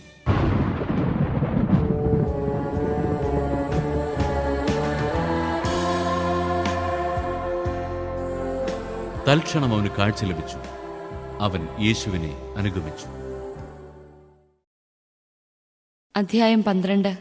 യേശു അവരോട് ഉപമകൾ വഴി സംസാരിക്കാൻ തുടങ്ങി. ഒരുവൻ ഒരു മുന്തിരിത്തോട്ടം നട്ടുപിടിപ്പിച്ചു. അതിനു ചുറ്റും വേലി കെട്ടി മുന്തിരിച്ചക്ക് സ്ഥാപിച്ചു. ഒരു ഗോപുരവും പണിതു. അത് കൃഷിക്കാരെ ഏൽപ്പിച്ചിട്ട് അവൻ അവിടെ നിന്ന് പോയി. സമയമായപ്പോൾ മുന്തിരിഫലങ്ങളിൽ നിന്ന് തന്റെ ഓഹരി ശേഖരിക്കാൻ അവൻ കൃഷിക്കാരുടെ അടുത്തേക്ക് ഭൃത്യനെ അയച്ചു. എന്നാൽ അവർ അവനെ പിടിച്ച് അടിക്കുകയും വെറും കൈയോടെ പറഞ്ഞയക്കുകയും ചെയ്തു. വീണ്ടും അവൻ മറ്റൊരു ഭൃത്യനെ അയച്ചു. അവർ അവനെ തലയ്ക്ക് പരിക്കേൽപ്പിക്കുകയും അപമാനിച്ചയക്കുകയും ചെയ്തു. അവൻ വീണ്ടും ഒരുവനെ അയച്ചു. അവനെ അവർ കൊന്നുകളഞ്ഞു. മറ്റു പലരെയും അയച്ചു.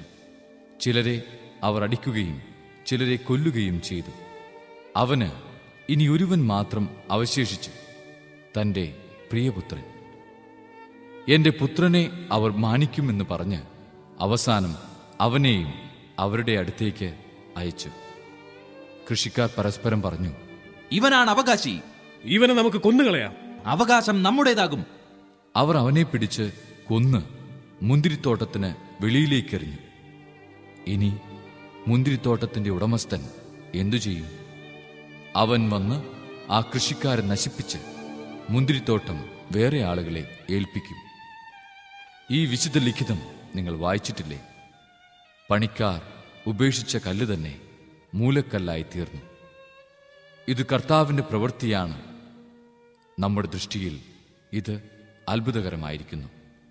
തങ്ങൾക്കെതിരായിട്ടാണ് ഈ ഉപമ അവൻ പറഞ്ഞതെന്ന് മനസ്സിലാക്കി അവർ അവനെ പിടിക്കാൻ ശ്രമിച്ചു. എന്നാൽ ജനക്കൂട്ടത്തെ അവർ ഭയപ്പെട്ടു. അതുകൊണ്ട് അവർ അവനെ വിട്ടുപോയി. അവനെ വാക്കിൽ കൊടുക്കുന്നതിനു വേണ്ടി കുറെ ഫരിസേയരെയും ഹേരോദേസ് പക്ഷക്കാരെയും അവർ അവന്റെ അടുത്തേക്ക് അയച്ചു. അവർ വന്ന് അവനോട് പറഞ്ഞു, ഗുരു, നീ സത്യവാനാണെന്നും ആരുടെയും മുഖം നോക്കാതെ നിർഭയം ദൈവത്തിന്റെ വഴി സത്യമായി പഠിപ്പിക്കുന്നെന്നും ഞങ്ങൾ അറിയുന്നു. സീസറിന് നികുതി കൊടുക്കുന്നത് നിയമാനുസൃതമോ അല്ലയോ? അവരുടെ കാപട്യം മനസ്സിലാക്കി അവൻ പറഞ്ഞു, നിങ്ങൾ എന്തിന് എന്നെ പരീക്ഷിക്കുന്നു? ഒരു ധനാറ എന്റെ അടുത്ത് കൊണ്ടുവരിക, ഞാൻ കാണട്ടെ. അവർ അത് കൊണ്ടുവന്നപ്പോൾ അവൻ ചോദിച്ചു, ഈ രൂപവും ലിഖിതവും ആരുടേതാണ്? സീസറിൻ്റേത് എന്നവർ പറഞ്ഞു. യേശു അവരോട് പറഞ്ഞു, സീസറിനുള്ളത് സീസറിനും ദൈവത്തിനുള്ളത് ദൈവത്തിനും കൊടുക്കുക. അവർ അവനെക്കുറിച്ച് വിസ്മയിച്ചു. അനന്തരം പുനരുത്ഥാനമില്ല എന്ന് പറഞ്ഞിരുന്ന സദുക്കായർ അവനെ സമീപിച്ച് ചോദിച്ചു, ഗുരു, ഒരുവൻ സന്താനമില്ലാതെ മരിക്കുകയും ഭാര്യ ജീവിച്ചിരിക്കുകയും ചെയ്യുന്നെങ്കിൽ അവന്റെ സഹോദരൻ അവളെ ഭാര്യയായി സ്വീകരിച്ച് അവനു വേണ്ടി സന്താനങ്ങളെ ഉൽപ്പാദിപ്പിക്കണമെന്ന് മോശയുടെ കൽപ്പനയിലുണ്ട്. ഒരിടത്ത് 7 സഹോദരന്മാരുണ്ടായിരുന്നു. ഒന്നാമൻ ഒരുവളെ വിവാഹം ചെയ്തു. അവൻ സന്താനമില്ലാതെ മരിച്ചു. രണ്ടാമൻ അവളെ സ്വീകരിച്ചു. അവനും സന്താനമില്ലാതെ മരിച്ചു. മൂന്നാമനും അങ്ങനെ തന്നെ സംഭവിച്ചു. ഇങ്ങനെ 7 പേരും സന്താനമില്ലാതെ മരിച്ചു. അവസാനം ആ സ്ത്രീയും മരിച്ചു.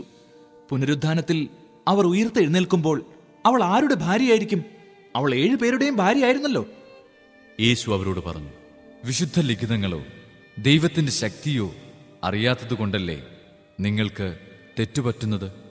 എന്തെന്നാൽ മരിച്ചവരിൽ നിന്ന് ഉയർത്തെഴുന്നേൽക്കുമ്പോൾ അവർ വിവാഹം ചെയ്യുകയോ ചെയ്തു കൊടുക്കുകയോ ഇല്ല. മറിച്ച് അവർ സ്വർഗത്തിലെ ദൂതന്മാരെ പോലെ ആയിരിക്കും. മരിച്ചവർ ഉയർത്തെഴുന്നേൽക്കുന്നതിനെക്കുറിച്ച് ദൈവം മുൾപടർപ്പിൽ നിന്ന് മോശയോട് അരുളി ചെയ്തത് എന്താണെന്ന് മോശയുടെ പുസ്തകത്തിൽ നിങ്ങൾ വായിച്ചിട്ടില്ലേ? അവിടുന്ന് പറഞ്ഞു, ഞാൻ അബ്രാഹത്തിന്റെ ദൈവവും ഇസഹാക്കിന്റെ ദൈവവും യാക്കോബിന്റെ ദൈവവും ആണ്. അവിടുന്ന് മരിച്ചവരുടെയല്ല, ജീവിക്കുന്നവരുടെ ദൈവമാണ്. നിങ്ങൾക്ക് വലിയ തെറ്റുപറ്റിയിരിക്കുന്നു. ഒരു നിയമജ്ഞൻ വന്ന് അവരുടെ വിവാദം കേട്ടു. അവൻ നന്നായി ഉത്തരം പറയുന്നുവെന്ന് മനസ്സിലാക്കി അവനോട് ചോദിച്ചു, എല്ലാറ്റിലും പ്രധാനമായ കൽപ്പന ഏതാണ്? യേശു പ്രതിവചിച്ചു, ഇതാണ് ഒന്നാമത്തെ കൽപ്പന. ഇസ്രായേലേ കേൾക്കുക, നമ്മുടെ ദൈവമായ കർത്താവാണ് ഏക കർത്താവ്. നീ നിന്റെ ദൈവമായ കർത്താവിനെ പൂർണ്ണ ഹൃദയത്തോടും പൂർണ്ണ ആത്മാവോടും പൂർണ്ണ മനസ്സോടും പൂർണ്ണ ശക്തിയോടും കൂടെ സ്നേഹിക്കുക. രണ്ടാമത്തെ കൽപ്പന, നിന്നെപ്പോലെ തന്നെ നിന്റെ അയൽക്കാരനെയും സ്നേഹിക്കുക. ഇവയേക്കാൾ വലിയ കൽപ്പനയൊന്നുമില്ല. നിയമജ്ഞൻ പറഞ്ഞു, ഗുരു, അങ്ങ് പറഞ്ഞത് ശരി തന്നെ. അവിടുന്ന് ഏകനാണെന്നും അവിടുന്നല്ലാതെ മറ്റൊരു ദൈവമില്ലെന്നും അവിടുത്തെ പൂർണ്ണ ഹൃദയത്തോടും പൂർണ്ണ മനസ്സോടും പൂർണ്ണ ശക്തിയോടും കൂടെ സ്നേഹിക്കുന്നതും തന്നെപ്പോലെ തന്നെ അയൽക്കാരനെ സ്നേഹിക്കുന്നതും എല്ലാ ദഹനബലികളെയും യാഗങ്ങളെയും കാൾ മഹനീയമാണെന്നും അങ്ങ് പറഞ്ഞത് സത്യമാണ്. അവൻ ബുദ്ധിപൂർവം മറുപടി പറഞ്ഞു എന്ന് മനസ്സിലാക്കി യേശു പറഞ്ഞു, നീ ദൈവരാജ്യത്തിൽ നിന്ന് അകലെയല്ല. പിന്നീട് യേശുവിനോട് ചോദ്യം ചോദിക്കാൻ ആരും ധൈര്യപ്പെട്ടില്ല. ദേവാലയത്തിൽ പഠിപ്പിച്ചുകൊണ്ടിരുന്നപ്പോൾ യേശു ചോദിച്ചു, ക്രിസ്തു ദാവീദിന്റെ പുത്രനാണെന്ന് നിയമജ്ഞർ പറയുന്നതെങ്ങനെ? പരിശുദ്ധാത്മാവിനാൽ പ്രചോദിതനായി ദാവീദ് തന്നെ പറഞ്ഞിട്ടുണ്ട്, കർത്താവ് എൻ്റെ കർത്താവിനോട് അരുളി ചെയ്തു, ഞാൻ നിന്റെ ശത്രുക്കളെ നിന്റെ പാദങ്ങൾക്ക് കീഴിലാക്കുവോളം നീ എൻ്റെ വലത്തുഭാഗത്ത് ഉപവിഷ്ടനാവുക. ദാവീദ് തന്നെ അവനെ കർത്താവ് എന്ന് വിളിക്കുന്നു.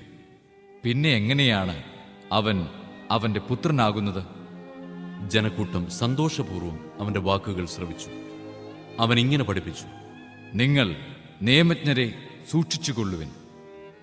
നീണ്ട മേലങ്കികൾ ധരിച്ചു നടക്കാനും പൊതുസ്ഥലങ്ങളിൽ അഭിവാദനം സ്വീകരിക്കാനും സിനഗോഗുകളിൽ മുഖ്യസ്ഥാനങ്ങളും വിരുന്നുകളിൽ അഗ്രാസനങ്ങളും ലഭിക്കാനും അവർ ആഗ്രഹിക്കുന്നു.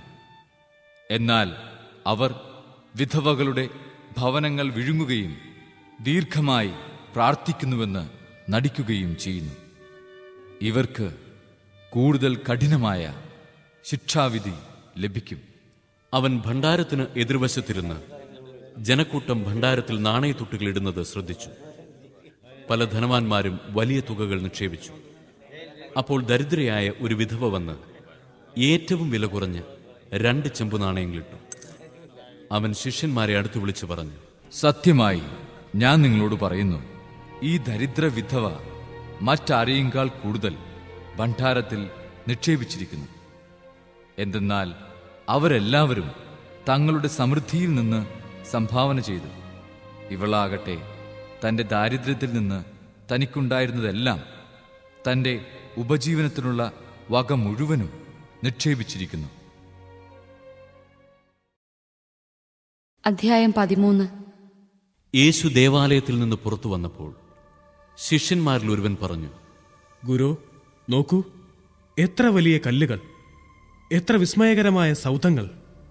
അവൻ പറഞ്ഞു, ഈ മഹാസൗധങ്ങൾ നിങ്ങൾ കാണുന്നില്ലേ? എന്നാൽ ഇവയെല്ലാം കല്ലിന്മേൽ കല്ല് ശേഷിക്കാതെ തകർക്കപ്പെടും. അനന്തരം അവൻ ഒലിവുമലയിൽ ദേവാലയത്തിന് അഭിമുഖമായിരിക്കുമ്പോൾ പത്രോസും യാക്കോബും യോഹന്നാനും അന്ത്രയോസും അവനോട് സ്വകാര്യമായി ചോദിച്ചു, ഇതെന്ന് സംഭവിക്കുമെന്നും ഇവയെല്ലാം പൂർത്തിയാകാൻ തുടങ്ങുമ്പോൾ അടയാളം എന്തായിരിക്കുമെന്നും ഞങ്ങളോട് പറയുക. യേശു അവരോട് പറഞ്ഞു, ആരും നിങ്ങളെ വഴിതെറ്റിക്കാതിരിക്കാൻ സൂക്ഷിച്ചുകൊള്ളുവിൻ. ഞാനാണ് എന്ന് പറഞ്ഞ് പലരും എൻ്റെ നാമത്തിൽ വരും. അവർ അനേകരെ വഴിതെറ്റിക്കും. നിങ്ങൾ യുദ്ധങ്ങളെപ്പറ്റി കേൾക്കും, അവയെപ്പറ്റി കിംവദന്തികളും. അപ്പോൾ നിങ്ങൾ അസ്വസ്ഥരാകരുത്. ഇതെല്ലാം സംഭവിക്കേണ്ടതാണ്, എന്നാൽ അപ്പോഴും അവസാനമായിട്ടില്ല. ജനം ജനത്തിനെതിരായും രാജ്യം രാജ്യത്തിനെതിരായും തലയുയർത്തും. പല സ്ഥലങ്ങളിൽ ഭൂകമ്പങ്ങളും ക്ഷാമങ്ങളും ഉണ്ടാകും. ഇതെല്ലാം ഈറ്റുനോവിന്റെ ആരംഭം മാത്രം. നിങ്ങൾ ജാഗരൂകരായിരിക്കുവിൻ. അവർ നിങ്ങളെ ന്യായാധിപ സംഘങ്ങൾക്ക് ഏൽപ്പിച്ചു കൊടുക്കും. സിനഗോഗുകളിൽ വെച്ച് നിങ്ങളെ പ്രഹരിക്കും. ദേശാധിപതികളുടെയും രാജാക്കന്മാരുടെയും മുമ്പാകെ എനിക്ക് സാക്ഷ്യം നൽകാൻ നിങ്ങൾ നിൽക്കും. എന്നാൽ ആദ്യം എല്ലാ ജനതകളോടും സുവിശേഷം പ്രസംഗിക്കപ്പെടേണ്ടിയിരിക്കുന്നു. അവർ നിങ്ങളെ ഏൽപ്പിച്ചു കൊടുക്കാൻ കൊണ്ടുപോകുമ്പോൾ എന്തു പറയണമെന്ന് വിചാരിച്ച് ഉത്കണ്ഠാകുലരാകേണ്ട. ആ സമയത്ത് നിങ്ങൾക്ക് ലഭിക്കുന്നതെന്തോ അത് സംസാരിക്കുവിൻ. നിങ്ങളല്ല, പരിശുദ്ധാത്മാവായിരിക്കും സംസാരിക്കുക. സഹോദരൻ സഹോദരനെയും പിതാവ് പുത്രനെയും മരണത്തിന് ഏൽപ്പിച്ചു കൊടുക്കും. മക്കൾ മാതാപിതാക്കന്മാരെ എതിർക്കുകയും അവരെ വധിക്കുകയും ചെയ്യും. എൻ്റെ നാമത്തെ പ്രതി നിങ്ങളെ എല്ലാവരും ദ്വേഷിക്കും. അവസാനം വരെ സഹിച്ചു നിൽക്കുന്നവൻ രക്ഷ പ്രാപിക്കും. വിനാശത്തിൻ്റെ അശുദ്ധ ലക്ഷണം നിൽക്കരുതാത്തിടത്ത് നിൽക്കുന്നത് നിങ്ങൾ കാണുമ്പോൾ വായിക്കുന്നവൻ ഗ്രഹിച്ചുകൊള്ളട്ടെ. യൂദയായിലുള്ളവർ പർവ്വതങ്ങളിലേക്ക് പലായനം ചെയ്യട്ടെ. പുരമുകളിലായിരിക്കുന്നവൻ താഴെ ഇറങ്ങുകയോ വീട്ടിൽ നിന്ന് എന്തെങ്കിലും എടുക്കാൻ അകത്ത് പ്രവേശിക്കുകയോ വരുത്. വയലിലായിരിക്കുന്നവൻ മേലങ്കി എടുക്കാൻ പിന്തിരിയരുത്. ആ ദിവസങ്ങളിൽ ഗർഭിണികൾക്കും മുലയൂട്ടുന്നവർക്കും ദുരിതം. ഇത് ശീതകാലത്ത് സംഭവിക്കാതിരിക്കാൻ പ്രാർത്ഥിക്കുവിൻ. ദൈവത്തിന്റെ സൃഷ്ടികർമ്മത്തിന്റെ ആരംഭം മുതൽ ഇന്നുവരെ ഉണ്ടായിട്ടില്ലാത്തതും ഇനിയൊരിക്കലും ഉണ്ടാകാത്തതുമായ കഷ്ടതകൾ ആ ദിവസങ്ങളിൽ ഉണ്ടാകും. കർത്താവ് ആ ദിവസങ്ങൾ ചുരുക്കിയില്ലായിരുന്നെങ്കിൽ ഒരുവനും രക്ഷപ്പെടുകയില്ലായിരുന്നു. എന്നാൽ തെരഞ്ഞെടുക്കപ്പെട്ടവർക്കു വേണ്ടി അവിടുന്ന് ആ ദിവസങ്ങൾ ചുരുക്കി. ഇതാ ക്രിസ്തു ഇവിടെ, അതാ അവിടെ എന്ന് ആരെങ്കിലും പറഞ്ഞാൽ നിങ്ങൾ വിശ്വസിക്കരുത്. കാരണം കള്ളക്രിസ്തുമാരും വ്യാജപ്രവാചകന്മാരും പ്രത്യക്ഷപ്പെടും. സാധ്യമെങ്കിൽ തെരഞ്ഞെടുക്കപ്പെട്ടവരെ വഴിതെറ്റിക്കുന്നതിന് അടയാളങ്ങളും അത്ഭുതങ്ങളും അവർ പ്രവർത്തിക്കും. നിങ്ങൾ ജാഗരൂകരായിരിക്കുവിൻ. എല്ലാം ഞാൻ മുൻകൂട്ടി നിങ്ങളോട് പറഞ്ഞിരിക്കുന്നു. ആ പീഡനങ്ങൾക്ക് ശേഷമുള്ള ദിവസങ്ങളിൽ സൂര്യൻ ഇരുണ്ടുപോകും, ചന്ദ്രൻ പ്രകാശം തരുകയില്ല, നക്ഷത്രങ്ങൾ ആകാശത്തു നിന്ന് നിപതിക്കും, ആകാശശക്തികൾ ഇളകുകയും ചെയ്യും. അപ്പോൾ മനുഷ്യപുത്രൻ വലിയ ശക്തിയോടും മഹത്വത്തോടും കൂടെ മേഘങ്ങളിൽ വരുന്നത് അവർ കാണും. അപ്പോൾ അവൻ ദൂതന്മാരെ അയക്കും. അവർ ഭൂമിയുടെ അതിർത്തികൾ മുതൽ ആകാശത്തിന്റെ അതിർത്തികൾ വരെ 4 ദിക്കുകളിലും നിന്ന് അവന്റെ തെരഞ്ഞെടുക്കപ്പെട്ടവരെ ഒരുമിച്ച് കൂട്ടും. അത്തിമരത്തിൽ നിന്ന് പഠിക്കുവിൻ. അതിന്റെ കൊമ്പുകൾ ഇളതായി തളിർക്കുമ്പോൾ വേനൽക്കാലം അടുത്തിരിക്കുന്നുവെന്ന് നിങ്ങൾക്കറിയാം. അതുപോലെ തന്നെ ഇക്കാര്യങ്ങൾ സംഭവിക്കുന്നത് കാണുമ്പോൾ അവൻ സമീപത്ത് വാതിൽക്കൽ എത്തിയിരിക്കുന്നുവെന്ന് ഗ്രഹിച്ചുകൊള്ളുക. ഞാൻ സത്യമായി നിങ്ങളോട് പറയുന്നു, ഇവയെല്ലാം സംഭവിക്കുന്നതുവരെ ഈ തലമുറ കടന്നുപോവുകയില്ല. ആകാശവും ഭൂമിയും കടന്നുപോകും, എന്നാൽ എന്റെ വചനങ്ങൾ കടന്നുപോവുകയില്ല. എന്നാൽ ആ ദിവസത്തെക്കുറിച്ചോ ആ മണിക്കൂറിനെക്കുറിച്ചോ പിതാവിനല്ലാതെ മറ്റാർക്കും, സ്വർഗത്തിലുള്ള ദൂതന്മാർക്കോ പുത്രന് പോലുമോ അറിഞ്ഞുകൂടാ. ശ്രദ്ധാപൂർവം ഉണർന്നിരിക്കുവിൻ. സമയം എപ്പോഴാണെന്ന് നിങ്ങൾക്കറിവില്ലല്ലോ. വീടുവിട്ട് ദൂരേക്ക് പോകുന്ന ഒരുവൻ സേവകർക്ക് അവരവരുടെ ചുമതലയും കാവൽക്കാരന് ഉണർന്നിരിക്കാനുള്ള കൽപ്പനയും നൽകുന്നതുപോലെയാണ് ഇത്. ആകയാൽ ജാഗരൂകരായിരിക്കുവിൻ. എന്തെന്നാൽ ഗൃഹനാഥൻ എപ്പോൾ വരുമെന്ന് സന്ധ്യയ്ക്കോ അർദ്ധരാത്രിക്കോ കോഴി കൂവുമ്പോഴോ രാവിലെയോ എന്ന് നിങ്ങൾക്കറിഞ്ഞുകൂടാ. അവൻ പെട്ടെന്ന് കയറി വരുമ്പോൾ നിങ്ങളെ നിദ്രാധീനരായി കാണരുതല്ലോ. ഞാൻ നിങ്ങളോട് പറയുന്നത് എല്ലാവരോടുമായിട്ടാണ് പറയുന്നത്. ജാഗരൂകരായിരിക്കുവിൻ. അധ്യായം 14. പെസഹായ്ക്കും പുളിപ്പില്ലാത്ത അപ്പത്തിന്റെ തിരുനാളിനും 2 ദിവസമേ ഉണ്ടായിരുന്നുള്ളൂ. യേശുവിനെ ചതിവിൽ പിടികൂടി വധിക്കേണ്ടത് എങ്ങനെയെന്ന് പ്രധാന പുരോഹിതന്മാരും നിയമജ്ഞരും ആലോചിച്ചുകൊണ്ടിരുന്നു. അവർ പറഞ്ഞു, തിരുനാളിൽ വേണ്ട, ജനങ്ങൾ ബഹളമുണ്ടാക്കും. അവൻ ബഥാനിയായിൽ കുഷ്ഠരോഗിയായ ശിമിയോന്റെ വീട്ടിൽ ഭക്ഷണത്തിനിരിക്കവേ ഒരു വെൺകൽ ഭരണി നിറയെ വിലയേറിയ ശുദ്ധ നാർദീൻ സുഗന്ധതൈലവുമായി ഒരു സ്ത്രീ അവിടെ വന്നു. അവൾ ഭരണി തുറന്ന് അത് അവന്റെ ശിരസിൽ ഒഴിച്ചു. അവിടെ ഉണ്ടായിരുന്ന ചിലർ അമർഷത്തോടെ പരസ്പരം പറഞ്ഞു, ഈ തൈലം പാഴാക്കി കളഞ്ഞത് എന്തിന്? ഇത് 300-ലധികം ദനാറയ്ക്ക് വിറ്റു ദരിദ്രർക്ക് കൊടുക്കാമായിരുന്നല്ലോ. അവർ അവളെ കുറ്റപ്പെടുത്തി. യേശു പറഞ്ഞു, ഇവളെ സ്വൈര്യമായി വിടുക. എന്തിന് ഇവളെ വിഷമിപ്പിക്കുന്നു? ഇവൾ എനിക്കു വേണ്ടി ഒരു നല്ല കാര്യം ചെയ്തിരിക്കുന്നു. ദരിദ്രർ എപ്പോഴും നിങ്ങളോട് കൂടിയുണ്ട്. എപ്പോൾ വേണമെങ്കിലും അവർക്ക് നന്മ ചെയ്യാൻ സാധിക്കും. ഞാനാകട്ടെ എപ്പോഴും നിങ്ങളോടുകൂടെ ഉണ്ടായിരിക്കുകയില്ല. ഇവൾക്ക് സാധിക്കുന്നത് ഇവൾ ചെയ്തു. എന്റെ സംസ്കാരത്തിനു വേണ്ടി ഇവൾ എന്റെ ശരീരം മുൻകൂട്ടി തൈലം പൂശുകയാണ് ചെയ്തത്.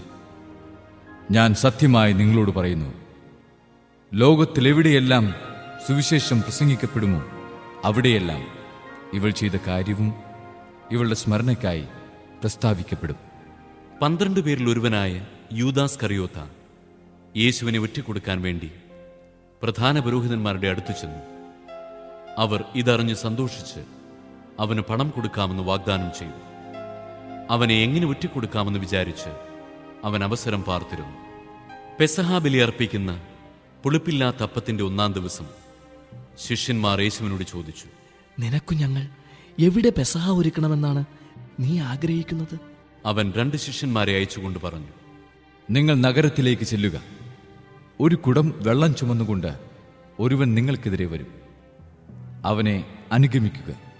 അവൻ എവിടെ ചെന്ന് കയറുന്നുവോ അവിടത്തെ ഗൃഹനാഥനോട് പറയുക, ഗുരു ചോദിക്കുന്നു, ഞാൻ എൻ്റെ ശിഷ്യന്മാരുമൊത്ത് പെസഹ ഭക്ഷിക്കുന്നതിന് എൻ്റെ വിരുന്നുശാല എവിടെയാണ്? സജ്ജീകൃതമായ ഒരു വലിയ മാളികമുറി അവൻ കാണിച്ചു തരും. അവിടെ നമുക്ക് വേണ്ടി ഒരുക്കുക. ശിഷ്യന്മാർ പുറപ്പെട്ട് നഗരത്തിലെത്തി. അവൻ പറഞ്ഞിരുന്നതുപോലെ കണ്ടു. അവർ പെസഹ ഒരുക്കി. സന്ധ്യയായപ്പോൾ അവൻ 12 പേരും ഒരുമിച്ച് വന്നു. അവർ ഭക്ഷണത്തിനിരിക്കുമ്പോൾ യേശു പറഞ്ഞു, ഞാൻ സത്യമായി നിങ്ങളോട് പറയുന്നു, എന്നോടൊപ്പം ഭക്ഷണം കഴിക്കുന്ന നിങ്ങളിലൊരുവൻ എന്നെ ഒറ്റിക്കൊടുക്കും. അവർ ദുഃഖിതരായി. അത് ഞാനല്ലല്ലോ എന്ന് ഓരോരുത്തരും അവനോട് ചോദിക്കാൻ തുടങ്ങി. അവൻ പറഞ്ഞു, 12 പേരിൽ എന്നോടൊപ്പം പാത്രത്തിൽ കൈമുക്കുന്നവൻ തന്നെ. മനുഷ്യപുത്രൻ തന്നെക്കുറിച്ച് എഴുതപ്പെട്ടിരിക്കുന്നത് പോലെ പോകുന്നു. എന്നാൽ മനുഷ്യപുത്രനെ ഒറ്റിക്കൊടുക്കുന്നവന് ദുരിതം. ജനിക്കാതിരുന്നെങ്കിൽ അവന് നന്നായിരുന്നു. അവർ ഭക്ഷിച്ചുകൊണ്ടിരുന്നപ്പോൾ യേശു അപ്പമെടുത്ത് ആശീർവദിച്ച് മുറിച്ച് അവർക്ക് നൽകിക്കൊണ്ട് അരുളി ചെയ്തു, ഇത് സ്വീകരിക്കുവിൻ, ഇത് എൻ്റെ ശരീരമാണ്. അനന്തരം പാനപാത്രമെടുത്ത് കൃതജ്ഞതാ സ്തോത്രം ചെയ്ത് അവർക്ക് നൽകി. എല്ലാവരും അതിൽ നിന്ന് പാനം ചെയ്തു. അവൻ അവരോട് അരുളി ചെയ്തു, ഇത് അനേകർക്ക് വേണ്ടി ചിന്തപ്പെടുന്നതും ഉടമ്പടിയുടേതുമായ എൻ്റെ രക്തമാണ്. സത്യമായി ഞാൻ നിങ്ങളോട് പറയുന്നു, ദൈവരാജ്യത്തിൽ ഞാൻ ഇത് നവമായി പാനം ചെയ്യുന്ന ദിവസം വരെ മുന്തിരിയുടെ ഫലത്തിൽ നിന്ന് ഇനി ഞാൻ കുടിക്കുകയില്ല. സ്തോത്രഗീതം ആലപിച്ചതിനു ശേഷം അവർ ഒലിവുമലയിലേക്ക് പോയി. യേശു അവരോട് പറഞ്ഞു, നിങ്ങൾക്കെല്ലാവർക്കും ഇടർച്ചയുണ്ടാകും. ഞാൻ ഇടയനെ അടിക്കും, ആടുകൾ ചിതറിപ്പോകും എന്നെഴുതപ്പെട്ടിരിക്കുന്നു. ഞാൻ ഉയിർപ്പിക്കപ്പെട്ടതിന് ശേഷം നിങ്ങൾക്ക് മുമ്പേ ഗലീലയിലേക്ക് പോകും. പത്രോസ് പറഞ്ഞു, എല്ലാവരും ഇടറിയാലും ഞാൻ ഇടറുകയില്ല. യേശു അവനോട് പറഞ്ഞു, സത്യമായി ഞാൻ നിന്നോട് പറയുന്നു, ഇന്ന് ഈ രാത്രിയിൽ തന്നെ കോഴി 2 പ്രാവശ്യം കൂവുന്നതിനു മുമ്പ് നീ എന്നെ 3 പ്രാവശ്യം നിഷേധിച്ചു പറയും. അവൻ തറപ്പിച്ചു പറഞ്ഞു, നിന്നോടുകൂടെ മരിക്കേണ്ടി വന്നാലും ഞാൻ നിന്നെ നിഷേധിക്കുകയില്ല. അങ്ങനെ തന്നെ എല്ലാവരും പറഞ്ഞു. അവർ ഗത്സമനി എന്ന് വിളിക്കപ്പെടുന്ന സ്ഥലത്തെത്തി. അവൻ ശിഷ്യന്മാരോട് പറഞ്ഞു, ഞാൻ പ്രാർത്ഥിക്കുമ്പോൾ നിങ്ങൾ ഇവിടെ ഇരിക്കുവിൻ. അവൻ പത്രോസിനെയും യാക്കോബിനെയും യോഹന്നാനെയും കൂടെ കൊണ്ടുപോയി. പര്യാകുലനാകാനും അസ്വസ്ഥനാകാനും തുടങ്ങി. അവൻ അവരോട് പറഞ്ഞു, എൻ്റെ ആത്മാവ് മരണത്തോളം ദുഃഖിതമായിരിക്കുന്നു. നിങ്ങളിവിടെ ഉണർന്നിരിക്കുവിൻ. അവൻ അല്പദൂരം മുന്നോട്ട് ചെന്ന് നിലത്ത് വീണ് സാധ്യമെങ്കിൽ ആ മണിക്കൂർ തന്നെ കടന്നു പോകട്ടെ എന്ന് പ്രാർത്ഥിച്ചു. അവൻ പറഞ്ഞു, അബ്ബാ പിതാവേ, എല്ലാം അങ്ങേക്ക് സാധ്യമാണ്. ഈ പാനപാത്രം എന്നിൽ നിന്ന് മാറ്റിത്തരണമേ. എന്നാൽ എൻ്റെ ഹിതമല്ല, അങ്ങയുടെ ഹിതം മാത്രം. അനന്തരം അവൻ വന്ന് അവർ ഉറങ്ങുന്നത് കണ്ട് പത്രോസിനോട് ചോദിച്ചു, ശിമിയോനെ, നീ ഉറങ്ങുന്നുവോ? 1 മണിക്കൂർ ഉണർന്നിരിക്കാൻ നിനക്ക് കഴിഞ്ഞില്ലേ? പ്രലോഭനത്തിൽ അകപ്പെടാതിരിക്കാൻ ഉണർന്നിരുന്ന് പ്രാർത്ഥിക്കുക. ആത്മാവ് സന്നദ്ധമെങ്കിലും ശരീരം ബലഹീനമാണ്. അവൻ വീണ്ടും പോയി അതേ വചനം പറഞ്ഞ് പ്രാർത്ഥിച്ചു. തിരിച്ചു വന്നപ്പോൾ അവർ ഉറങ്ങുന്നതാണ് കണ്ടത്. അവരുടെ കണ്ണുകൾ നിദ്രാഭാരമുള്ളവയായിരുന്നു. അവനോട് എന്തു മറുപടി പറയണമെന്ന് അവർക്ക് അറിഞ്ഞുകൂടായിരുന്നു. അവൻ മൂന്നാമതും വന്ന് അവരോട് പറഞ്ഞു, ഇനിയും നിങ്ങൾ ഉറങ്ങി വിശ്രമിക്കുന്നു മതി, സമയമായിരിക്കുന്നു.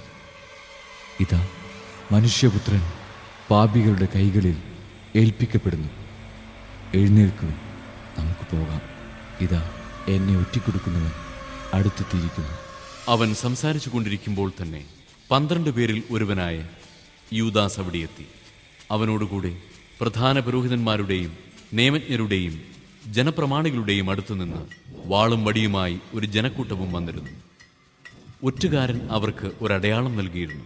ഞാൻ ആരെ ചുംബിക്കുന്നുവോ അവൻ തന്നെ, അവനെ പിടിച്ച് സുരക്ഷിതമായി കൊണ്ടുപോയിക്കൊള്ളുക. അവൻ യേശുവിനെ സമീപിച്ച് ഗുരു എന്ന് വിളിച്ചുകൊണ്ട് അവനെ ഗാഠമായി ചുംബിച്ചു. അപ്പോൾ അവർ അവനെ പിടിച്ച് ബന്ധിച്ചു. സമീപത്തു നിന്നിരുന്ന ഒരുവൻ വാളൂരി പ്രധാന പുരോഹിതന്റെ സേവകനെ വെട്ടി അവന്റെ ചെവി ഛേദിച്ചു കളഞ്ഞു. യേശു അവരോട് പറഞ്ഞു, കവർച്ചക്കാരനെതിരെ എന്നതുപോലെ വാളും വടിയുമായി എന്നെ ബന്ധിക്കാൻ നിങ്ങൾ വന്നിരിക്കുന്നുവോ? ഞാൻ ദിവസവും ദേവാലയത്തിൽ പഠിപ്പിച്ചുകൊണ്ട് നിങ്ങളോടുകൂടെ ഉണ്ടായിരുന്നു. നിങ്ങൾ എന്നെ പിടിച്ചില്ല. എന്നാൽ വിശുദ്ധ ലിഖിതങ്ങൾ പൂർത്തിയാകേണ്ടിയിരിക്കുന്നു. അപ്പോൾ ശിഷ്യന്മാരെല്ലാവരും അവനെ വിട്ടോടിപ്പോയി. എന്നാൽ ഒരു യുവാവ് അവനെ അനുഗമിച്ചു. അവൻ ഒരു പുതപ്പ് മാത്രമേ തന്റെ ശരീരത്തിൽ ചുറ്റിയിരുന്നുള്ളൂ. അവർ അവനെ പിടിച്ചു. അവൻ പുതപ്പുപേക്ഷിച്ച് നഗ്നനായി ഓടിപ്പോയി. അവർ യേശുവിനെ പ്രധാന പുരോഹിതന്റെ അടുത്തേക്ക് കൊണ്ടുപോയി. എല്ലാ പുരോഹിത പ്രമുഖന്മാരും ജനപ്രമാണികളും നിയമജ്ഞരും ഒരുമിച്ചുകൂടി. പത്രോസ് പ്രധാന പുരോഹിതന്റെ മുറ്റം വരെ അവനെ അല്പം അകലെയായി അനുഗമിച്ചു. പിന്നീട് അവൻ പരിചാരകരോടൊപ്പം തീ കാഞ്ഞുകൊണ്ടിരുന്നു. പുരോഹിത പ്രമുഖന്മാരും ന്യായാധിപ സംഘം മുഴുവനും യേശുവിനെ വധിക്കുന്നതിന് അവനെതിരെ സാക്ഷ്യമന്വേഷിച്ചു. പക്ഷേ അവർ കണ്ടെത്തിയില്ല. പലരും അവനെതിരെ കള്ളസാക്ഷ്യം പറഞ്ഞെങ്കിലും അവ തമ്മിൽ പൊരുത്തപ്പെട്ടില്ല. ചിലർ എഴുന്നേറ്റ് അവനെതിരെ ഇപ്രകാരം കള്ളസാക്ഷ്യം പറഞ്ഞു: കൈകൊണ്ട് പണിത ഈ ദേവാലയം ഞാൻ നശിപ്പിക്കുകയും കൈകൊണ്ട് പണിയാത്ത മറ്റൊന്ന് 3 ദിവസം കൊണ്ട് നിർമ്മിക്കുകയും ചെയ്യുമെന്ന് ഇവൻ പറയുന്നത് ഞങ്ങൾ കേട്ടിട്ടുണ്ട്. ഇക്കാര്യത്തിലും അവരുടെ സാക്ഷ്യങ്ങൾ പൊരുത്തപ്പെട്ടില്ല. പ്രധാന പുരോഹിതൻ മധ്യത്തിൽ എഴുന്നേറ്റ് നിന്ന് യേശുവിനോട് ചോദിച്ചു, ഇവർ നിനക്കെതിരെ സാക്ഷ്യപ്പെടുത്തുന്നതിന് നിനക്ക് മറുപടിയൊന്നും പറയാനില്ല? അവൻ നിശബ്ദനായിരുന്നു, മറുപടിയൊന്നും പറഞ്ഞില്ല. പ്രധാന പുരോഹിതൻ വീണ്ടും ചോദിച്ചു, നീയാണോ വാഴ്ത്തപ്പെട്ടവന്റെ പുത്രനായ ക്രിസ്തു? യേശു പറഞ്ഞു, ഞാൻ തന്നെ. മനുഷ്യപുത്രൻ ശക്തിയുടെ വലത്തുഭാഗത്ത് ഉപവിഷ്ടനായിരിക്കുന്നതും വാനമേഘങ്ങളിൽ വരുന്നതും നിങ്ങൾ കാണും. അപ്പോൾ പ്രധാന പുരോഹിതൻ വസ്ത്രം വലിച്ചു കീറിക്കൊണ്ട് പറഞ്ഞു, ഇനി സാക്ഷികളെ കൊണ്ട് നമുക്ക് എന്താവശ്യം? ദൈവദൂഷണം നിങ്ങൾ കേട്ടുവല്ലോ. നിങ്ങൾക്കെന്തു തോന്നുന്നു? അവൻ മരണത്തിന് അർഹനാണെന്ന് അവരെല്ലാവരും വിധിച്ചു. ചിലർ അവനെ തുപ്പാനും അവന്റെ മുഖം മൂടിക്കെട്ടി മുഷ്ടി കൊണ്ടിടിക്കാനും നീ പ്രവചിക്കുക എന്നവനോട് പറയാനും തോന്നി. ഭൃത്യന്മാർ അവന്റെ ചെകിട്ടത്തടിച്ചു. പത്രോസ് താഴെ മുറ്റത്തിരിക്കുമ്പോൾ പ്രധാന പുരോഹിതന്റെ പരിചാരികമാരിൽ ഒരുവൾ വന്ന് അവൻ തീ കാഞ്ഞുകൊണ്ടിരിക്കുന്നത് കണ്ട് അവനെ നോക്കി പറഞ്ഞു, നീയും നസ്രായനായ യേശുവിന്റെ കൂടെ ആയിരുന്നല്ലോ. അവനാകട്ടെ, നീ പറയുന്നതെന്തെന്ന് ഞാൻ അറിയുന്നില്ല, എനിക്ക് മനസ്സിലാകുന്നുമില്ല എന്ന് നിഷേധിച്ചു പറഞ്ഞു. പിന്നെ അവൻ പുറത്ത് പടിവാതിൽക്കിലേക്ക് പോയി. ആ പരിചാരിക അവനെ പിന്നെയും കണ്ടപ്പോൾ അടുത്തു നിന്നവരോട് പറഞ്ഞു, ഇവൻ അവരിൽ ഒരുവനാണ്. അവൻ വീണ്ടും അത് നിഷേധിച്ചു. അല്പം കഴിഞ്ഞപ്പോൾ അടുത്തു നിന്നവർ പത്രോസിനോട് പറഞ്ഞു, നിശ്ചയമായും നീ അവരിൽ ഒരുവനാണ്. നീയും ഗലീലിയക്കാരനാണല്ലോ. നിങ്ങൾ പറയുന്ന ആ മനുഷ്യനെ ഞാൻ അറിയുന്നില്ല എന്ന് പറഞ്ഞു. അവൻ ശപിക്കാനും ആണയിടാനും തുടങ്ങി. ഉടൻ തന്നെ കോഴി 2-ാം പ്രാവശ്യം കൂവി. കോഴി 2 പ്രാവശ്യം കൂവുന്നതിന് മുൻപ് നീ 3 പ്രാവശ്യം എന്നെ നിഷേധിക്കുമെന്ന് യേശു പറഞ്ഞ വാക്ക് അപ്പോൾ പത്രോസ് ഓർമ്മിച്ചു. അവൻ ഉള്ളുരുകി കരഞ്ഞു.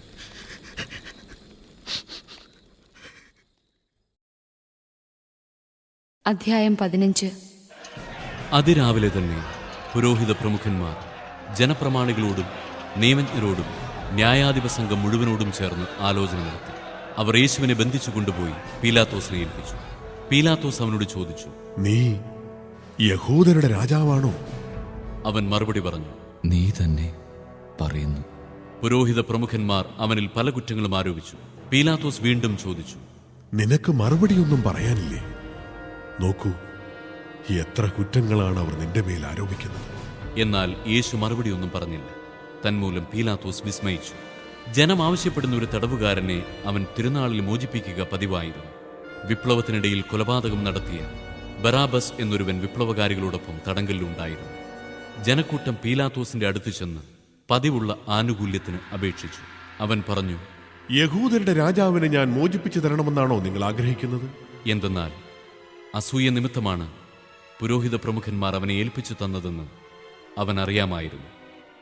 എന്നാൽ ബറബാസിനെയാണ് വിട്ടുതരേണ്ടതെന്ന് ആവശ്യപ്പെടാൻ പുരോഹിത പ്രമുഖന്മാർ ജനക്കൂട്ടത്തെ പ്രേരിപ്പിച്ചു. പീലാത്തോസ് വീണ്ടും അവരോട് ചോദിച്ചു, യഹൂദരുടെ രാജാവെന്ന് നിങ്ങൾ വിളിക്കുന്നവരെ ഞാൻ എന്തു ചെയ്യണം? അവർ വിളിച്ചു പറഞ്ഞു, അവനെ ക്രൂശിക്കുക. പീലാത്തോസ് ചോദിച്ചു, അവൻ എന്ത് തിന്മ പ്രവർത്തിച്ചു?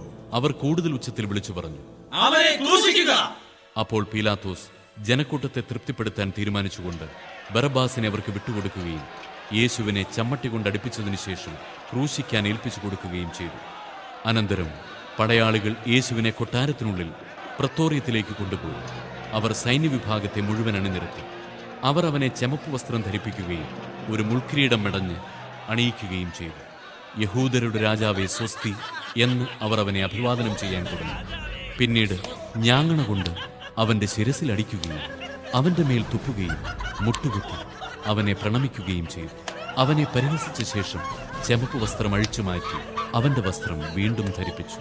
പിന്നീട് അവർ അവനെ കുരിശിൽ തറയ്ക്കാൻ കൊണ്ടുപോയി. അലക്സാണ്ടറിന്റെയും റൂഫസിന്റെയും പിതാവായ കിരേനക്കാരൻ ശിമയോൻ നാട്ടിൻ പുറത്തുനിന്ന് വന്ന് അതിലെ കടന്നു പോവുകയായിരുന്നു. യേശുവിന്റെ കുരിശു ചുമക്കാൻ അവർ അവനെ നിർബന്ധിച്ചു. തലയോടിടമെന്നർത്ഥമുള്ള ഗോൽഗോഥായിൽ അവർ അവനെ കൊണ്ടുവന്നു. മീറ കലർത്തിയ വീഞ്ഞ് അവർ അവന് കൊടുത്തു. അവനത് കുടിച്ചില്ല. പിന്നീട് അവർ അവനെ കുരിശിൽ തറച്ചു. അതിനുശേഷം അവർ അവന്റെ വസ്ത്രങ്ങൾ ഭാഗിച്ച് ഓരോരുത്തരും എടുക്കേണ്ട വീതത്തിന് കുറിയിട്ടു. അവർ അവനെ കുരിശിൽ തറച്ചപ്പോൾ 3-ാം മണിക്കൂറായിരുന്നു. യഹൂദരുടെ രാജാവ് എന്ന് അവന്റെ പേരിൽ ഒരു കുറ്റപത്രവും എഴുതി വച്ചിരുന്നു. അവനോടുകൂടെ 2 കവർച്ചക്കാരെയും അവർ കുരിശിൽ തറച്ചു. ഒരുവനെ അവന്റെ വലത്തുവശത്തും അപരനെ ഇടത്തുവശത്തും. അതിലെ കടന്നുപോയവർ തലകുലുക്കിക്കൊണ്ട് അവനെ ദുഷിച്ചു പറഞ്ഞു, ദേവാലയം നശിപ്പിച്ച് 3 ദിവസം കൊണ്ട് വീണ്ടും പണിയുന്നവനെ നിന്നെ തന്നെ രക്ഷിക്കുക. കുരിശിൽ നിന്ന് ഇറങ്ങി വരിക.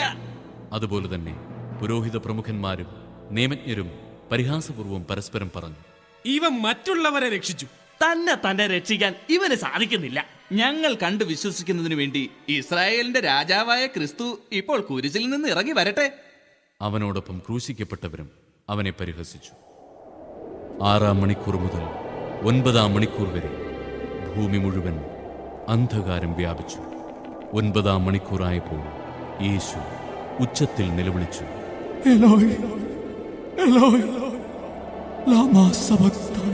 അതായത്, എന്റെ ദൈവമേ, നീ എന്നെ ഉപേക്ഷിച്ചത് എന്തുകൊണ്ട്? അടുത്തു നിന്നിരുന്ന ചിലർ അത് കേട്ടു പറഞ്ഞു, ഇതാ അവൻ ഏലിയായെ വിളിക്കുന്നു. ഒരുവൻ ഓടിവന്ന് നീർപ്പഞ്ഞ് വിനാഗിരിയിൽ മുക്കി ഒരു ഞാങ്ങണമേൽ ചുറ്റി അവന് കുടിക്കാൻ കൊടുത്തുകൊണ്ട് പറഞ്ഞു, ആകട്ടെ, അവനെ താഴെ ഇറക്കാൻ ഏലിയ വരുമോ എന്ന് നമുക്ക് കാണാം. യേശു ഉച്ചത്തിൽ നിലവിളിച്ച് ജീവൻ വെടിഞ്ഞു. അപ്പോൾ ദേവാലയത്തിലെ തിരശ്ശീല മുകളിൽ നിന്ന് താഴെ വരെ 2ആയി കീറി. അവന് അഭിമുഖമായി നിന്നിരുന്ന ശതാധിപൻ അവൻ ഇപ്രകാരം മരിച്ചത് കണ്ടു പറഞ്ഞു, സത്യമായും ഈ മനുഷ്യൻ ദൈവപുത്രനായിരുന്നു. ഇതെല്ലാം കണ്ടുകൊണ്ട് ദൂരെ കുറെ സ്ത്രീകളും നിന്നിരുന്നു. മഗ്ദലേന മറിയവും യോസയുടെയും ചെറിയ യാക്കോബിന്റെയും അമ്മയായ മറിയവും സലോമിയും അക്കൂട്ടത്തിലുണ്ടായിരുന്നു. യേശു ഗലീലയിലായിരുന്നപ്പോൾ അവനെ അനുഗമിക്കുകയും ശുശ്രൂഷിക്കുകയും ചെയ്തവരാണ് ഇവർ. കൂടാതെ അവനോടുകൂടെ ജെറുസലേമിലേക്ക് വന്ന മറ്റനവധി സ്ത്രീകളും അവിടെ ഉണ്ടായിരുന്നു. അന്ന് സാബത്തിന് തൊട്ടുമുൻപുള്ള ഒരുക്ക ദിവസമായിരുന്നു. അതിനാൽ വൈകുന്നേരമായപ്പോൾ അരിമത്യാക്കാരനായ ജോസഫ് ധൈര്യപൂർവ്വം പീലാത്തോസിനെ സമീപിച്ചു. അവൻ ആലോചനാ സംഘത്തിലെ ബഹുമാന്യനായ ഒരംഗവും ദൈവരാജ്യം പ്രതീക്ഷിച്ചിരുന്നവനുമായിരുന്നു. അവൻ പീലാത്തോസിന്റെ അടുത്തെത്തി യേശുവിന്റെ ശരീരം ചോദിച്ചു.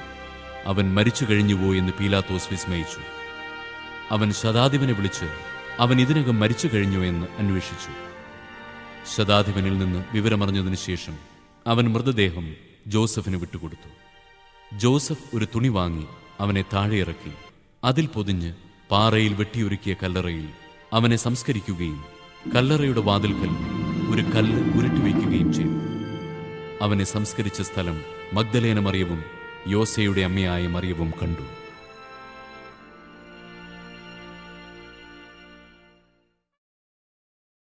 അധ്യായം 16.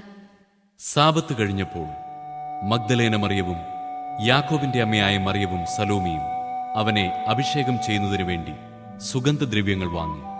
ആഴ്ചയുടെ ആദ്യ ദിവസം അതിരാവിലെ സൂര്യൻ ഉദിച്ചപ്പോൾ തന്നെ അവർ ശവകുടീരത്തിങ്കിലേക്ക് പോയി. അവർ തമ്മിൽ പറഞ്ഞു, ആരാണ് നമുക്ക് വേണ്ടി ശവകുടീരത്തിന്റെ വാതിൽക്കൽ നിന്ന് കല്ലുരുട്ടി മാറ്റുക? എന്നാൽ അവർ നോക്കിയപ്പോൾ ആ കല്ല് ഉരുട്ടി മാറ്റിയിരിക്കുന്നു. അത് വളരെ വലുതായിരുന്നു താനും. അവർ ശവകുടീരത്തിനുള്ളിൽ പ്രവേശിച്ചപ്പോൾ വെള്ളവസ്ത്രം ധരിച്ച ഒരു യുവാവ് വലത്തുഭാഗത്തിരിക്കുന്നത് കണ്ടു. അവർ വിസ്മയിച്ചുപോയി. അവൻ അവരോട് പറഞ്ഞു, നിങ്ങൾ അത്ഭുതപ്പെടേണ്ട. കുരിശിൽ തറയ്ക്കപ്പെട്ട നസ്രായനായ യേശുവിനെ നിങ്ങൾ അന്വേഷിക്കുന്നു. അവൻ ഉയിർപ്പിക്കപ്പെട്ടിരിക്കുന്നു. അവൻ ഇവിടെയില്ല. നോക്കൂ, അവർ അവനെ സംസ്കരിച്ച സ്ഥലം. നിങ്ങൾ പോയി അവന്റെ ശിഷ്യന്മാരോടും പത്രോസിനോടും പറയുക, അവൻ നിങ്ങൾക്ക് മുമ്പേ ഗലീലിയിലേക്ക് പോകുന്നു. അവൻ നിങ്ങളോട് പറഞ്ഞിരുന്നതുപോലെ അവിടെ വെച്ച് നിങ്ങൾ അവനെ കാണും. അവർ ശവകുടീരത്തിൽ നിന്ന് പുറത്തിറങ്ങി ഓടി. എന്തെന്നാൽ അവർ പേടിച്ചു വിറയ്ക്കുകയും ആശ്ചര്യപ്പെടുകയും ചെയ്തിരുന്നു. അവർ ആരോടും ഒന്നും പറഞ്ഞില്ല. അവർ അത്യന്തം ഭയപ്പെട്ടിരുന്നു. ആഴ്ചയുടെ 1-ാം ദിവസം രാവിലെ ഉയർത്തെഴുന്നേറ്റതിനു ശേഷം യേശു ആദ്യം മഗ്ദലേന മറിയത്തിന് പ്രത്യക്ഷപ്പെട്ടു. ഇവളിൽ നിന്നാണ് അവൻ 7 പിശാചുക്കളെ പുറത്താക്കിയത്. അവൾ ചെന്ന് അവനോടുകൂടി ഉണ്ടായിരുന്നവരെ വിവരമറിയിച്ചു. അവർ ദുഃഖത്തിലാണ്ട് വിലപിച്ചിരിക്കുകയായിരുന്നു. അവൻ ജീവിച്ചിരിക്കുന്നുവെന്നും അവൾക്ക് കാണപ്പെട്ടുവെന്നും കേട്ടപ്പോൾ അവർ വിശ്വസിച്ചില്ല. ഇതിനുശേഷം അവരിൽ 2 പേർ ഗ്രാമത്തിലേക്ക് നടന്നു പോകുമ്പോൾ അവൻ വേറൊരു രൂപത്തിൽ അവർക്ക് പ്രത്യക്ഷപ്പെട്ടു. അവർ പോയി ബാക്കിയുള്ളവരെ വിവരമറിയിച്ചു. അവരെയും അവർ വിശ്വസിച്ചില്ല. പിന്നീട് അവർ 11 പേർ ഭക്ഷണത്തിനിരിക്കുമ്പോൾ അവൻ അവർക്ക് പ്രത്യക്ഷപ്പെട്ടു. ഉയർപ്പിക്കപ്പെട്ടതിനു ശേഷം തന്നെ കണ്ടവരെ വിശ്വസിക്കാത്തത് നിമിത്തം അവരുടെ വിശ്വാസരാഹിത്യത്തെയും ഹൃദയകാഠിന്യത്തെയും അവൻ കുറ്റപ്പെടുത്തി. അവൻ അവരോട് പറഞ്ഞു, നിങ്ങൾ ലോകമെങ്ങും പോയി എല്ലാ സൃഷ്ടികളോടും സുവിശേഷം പ്രസംഗിക്കുക. വിശ്വസിച്ച് സ്നാനം സ്വീകരിക്കുന്നവൻ രക്ഷിക്കപ്പെടും, വിശ്വസിക്കാത്തവൻ ശിക്ഷിക്കപ്പെടും. വിശ്വസിക്കുന്നവരോട് കൂടെ ഈ അടയാളങ്ങൾ ഉണ്ടായിരിക്കും. അവർ എന്റെ നാമത്തിൽ പിശാചുക്കളെ ബഹിഷ്കരിക്കും, പുതിയ ഭാഷകൾ സംസാരിക്കും, അവർ സർപ്പങ്ങളെ കയ്യിലെടുക്കും, മാരകമായ എന്തു കുടിച്ചാലും അത് അവരെ ഉപദ്രവിക്കുകയില്ല. അവർ രോഗികളുടെ മേൽ കൈകൾ വയ്ക്കും, അവർ സുഖം പ്രാപിക്കുകയും ചെയ്യും. കർത്താവായ യേശു അവരോട് സംസാരിച്ചതിനു ശേഷം സ്വർഗത്തിലേക്ക് സമ്മോഹിക്കപ്പെട്ടു. അവൻ ദൈവത്തിന്റെ വലത്തുഭാഗത്ത് ഉപവിഷ്ടനായി. അവർ എല്ലായിടത്തും പോയി പ്രസംഗിച്ചു. കർത്താവ് അവരോടുകൂടെ പ്രവർത്തിക്കുകയും അടയാളങ്ങൾ കൊണ്ട് വചനം സ്ഥിരീകരിക്കുകയും ചെയ്തിരുന്നു.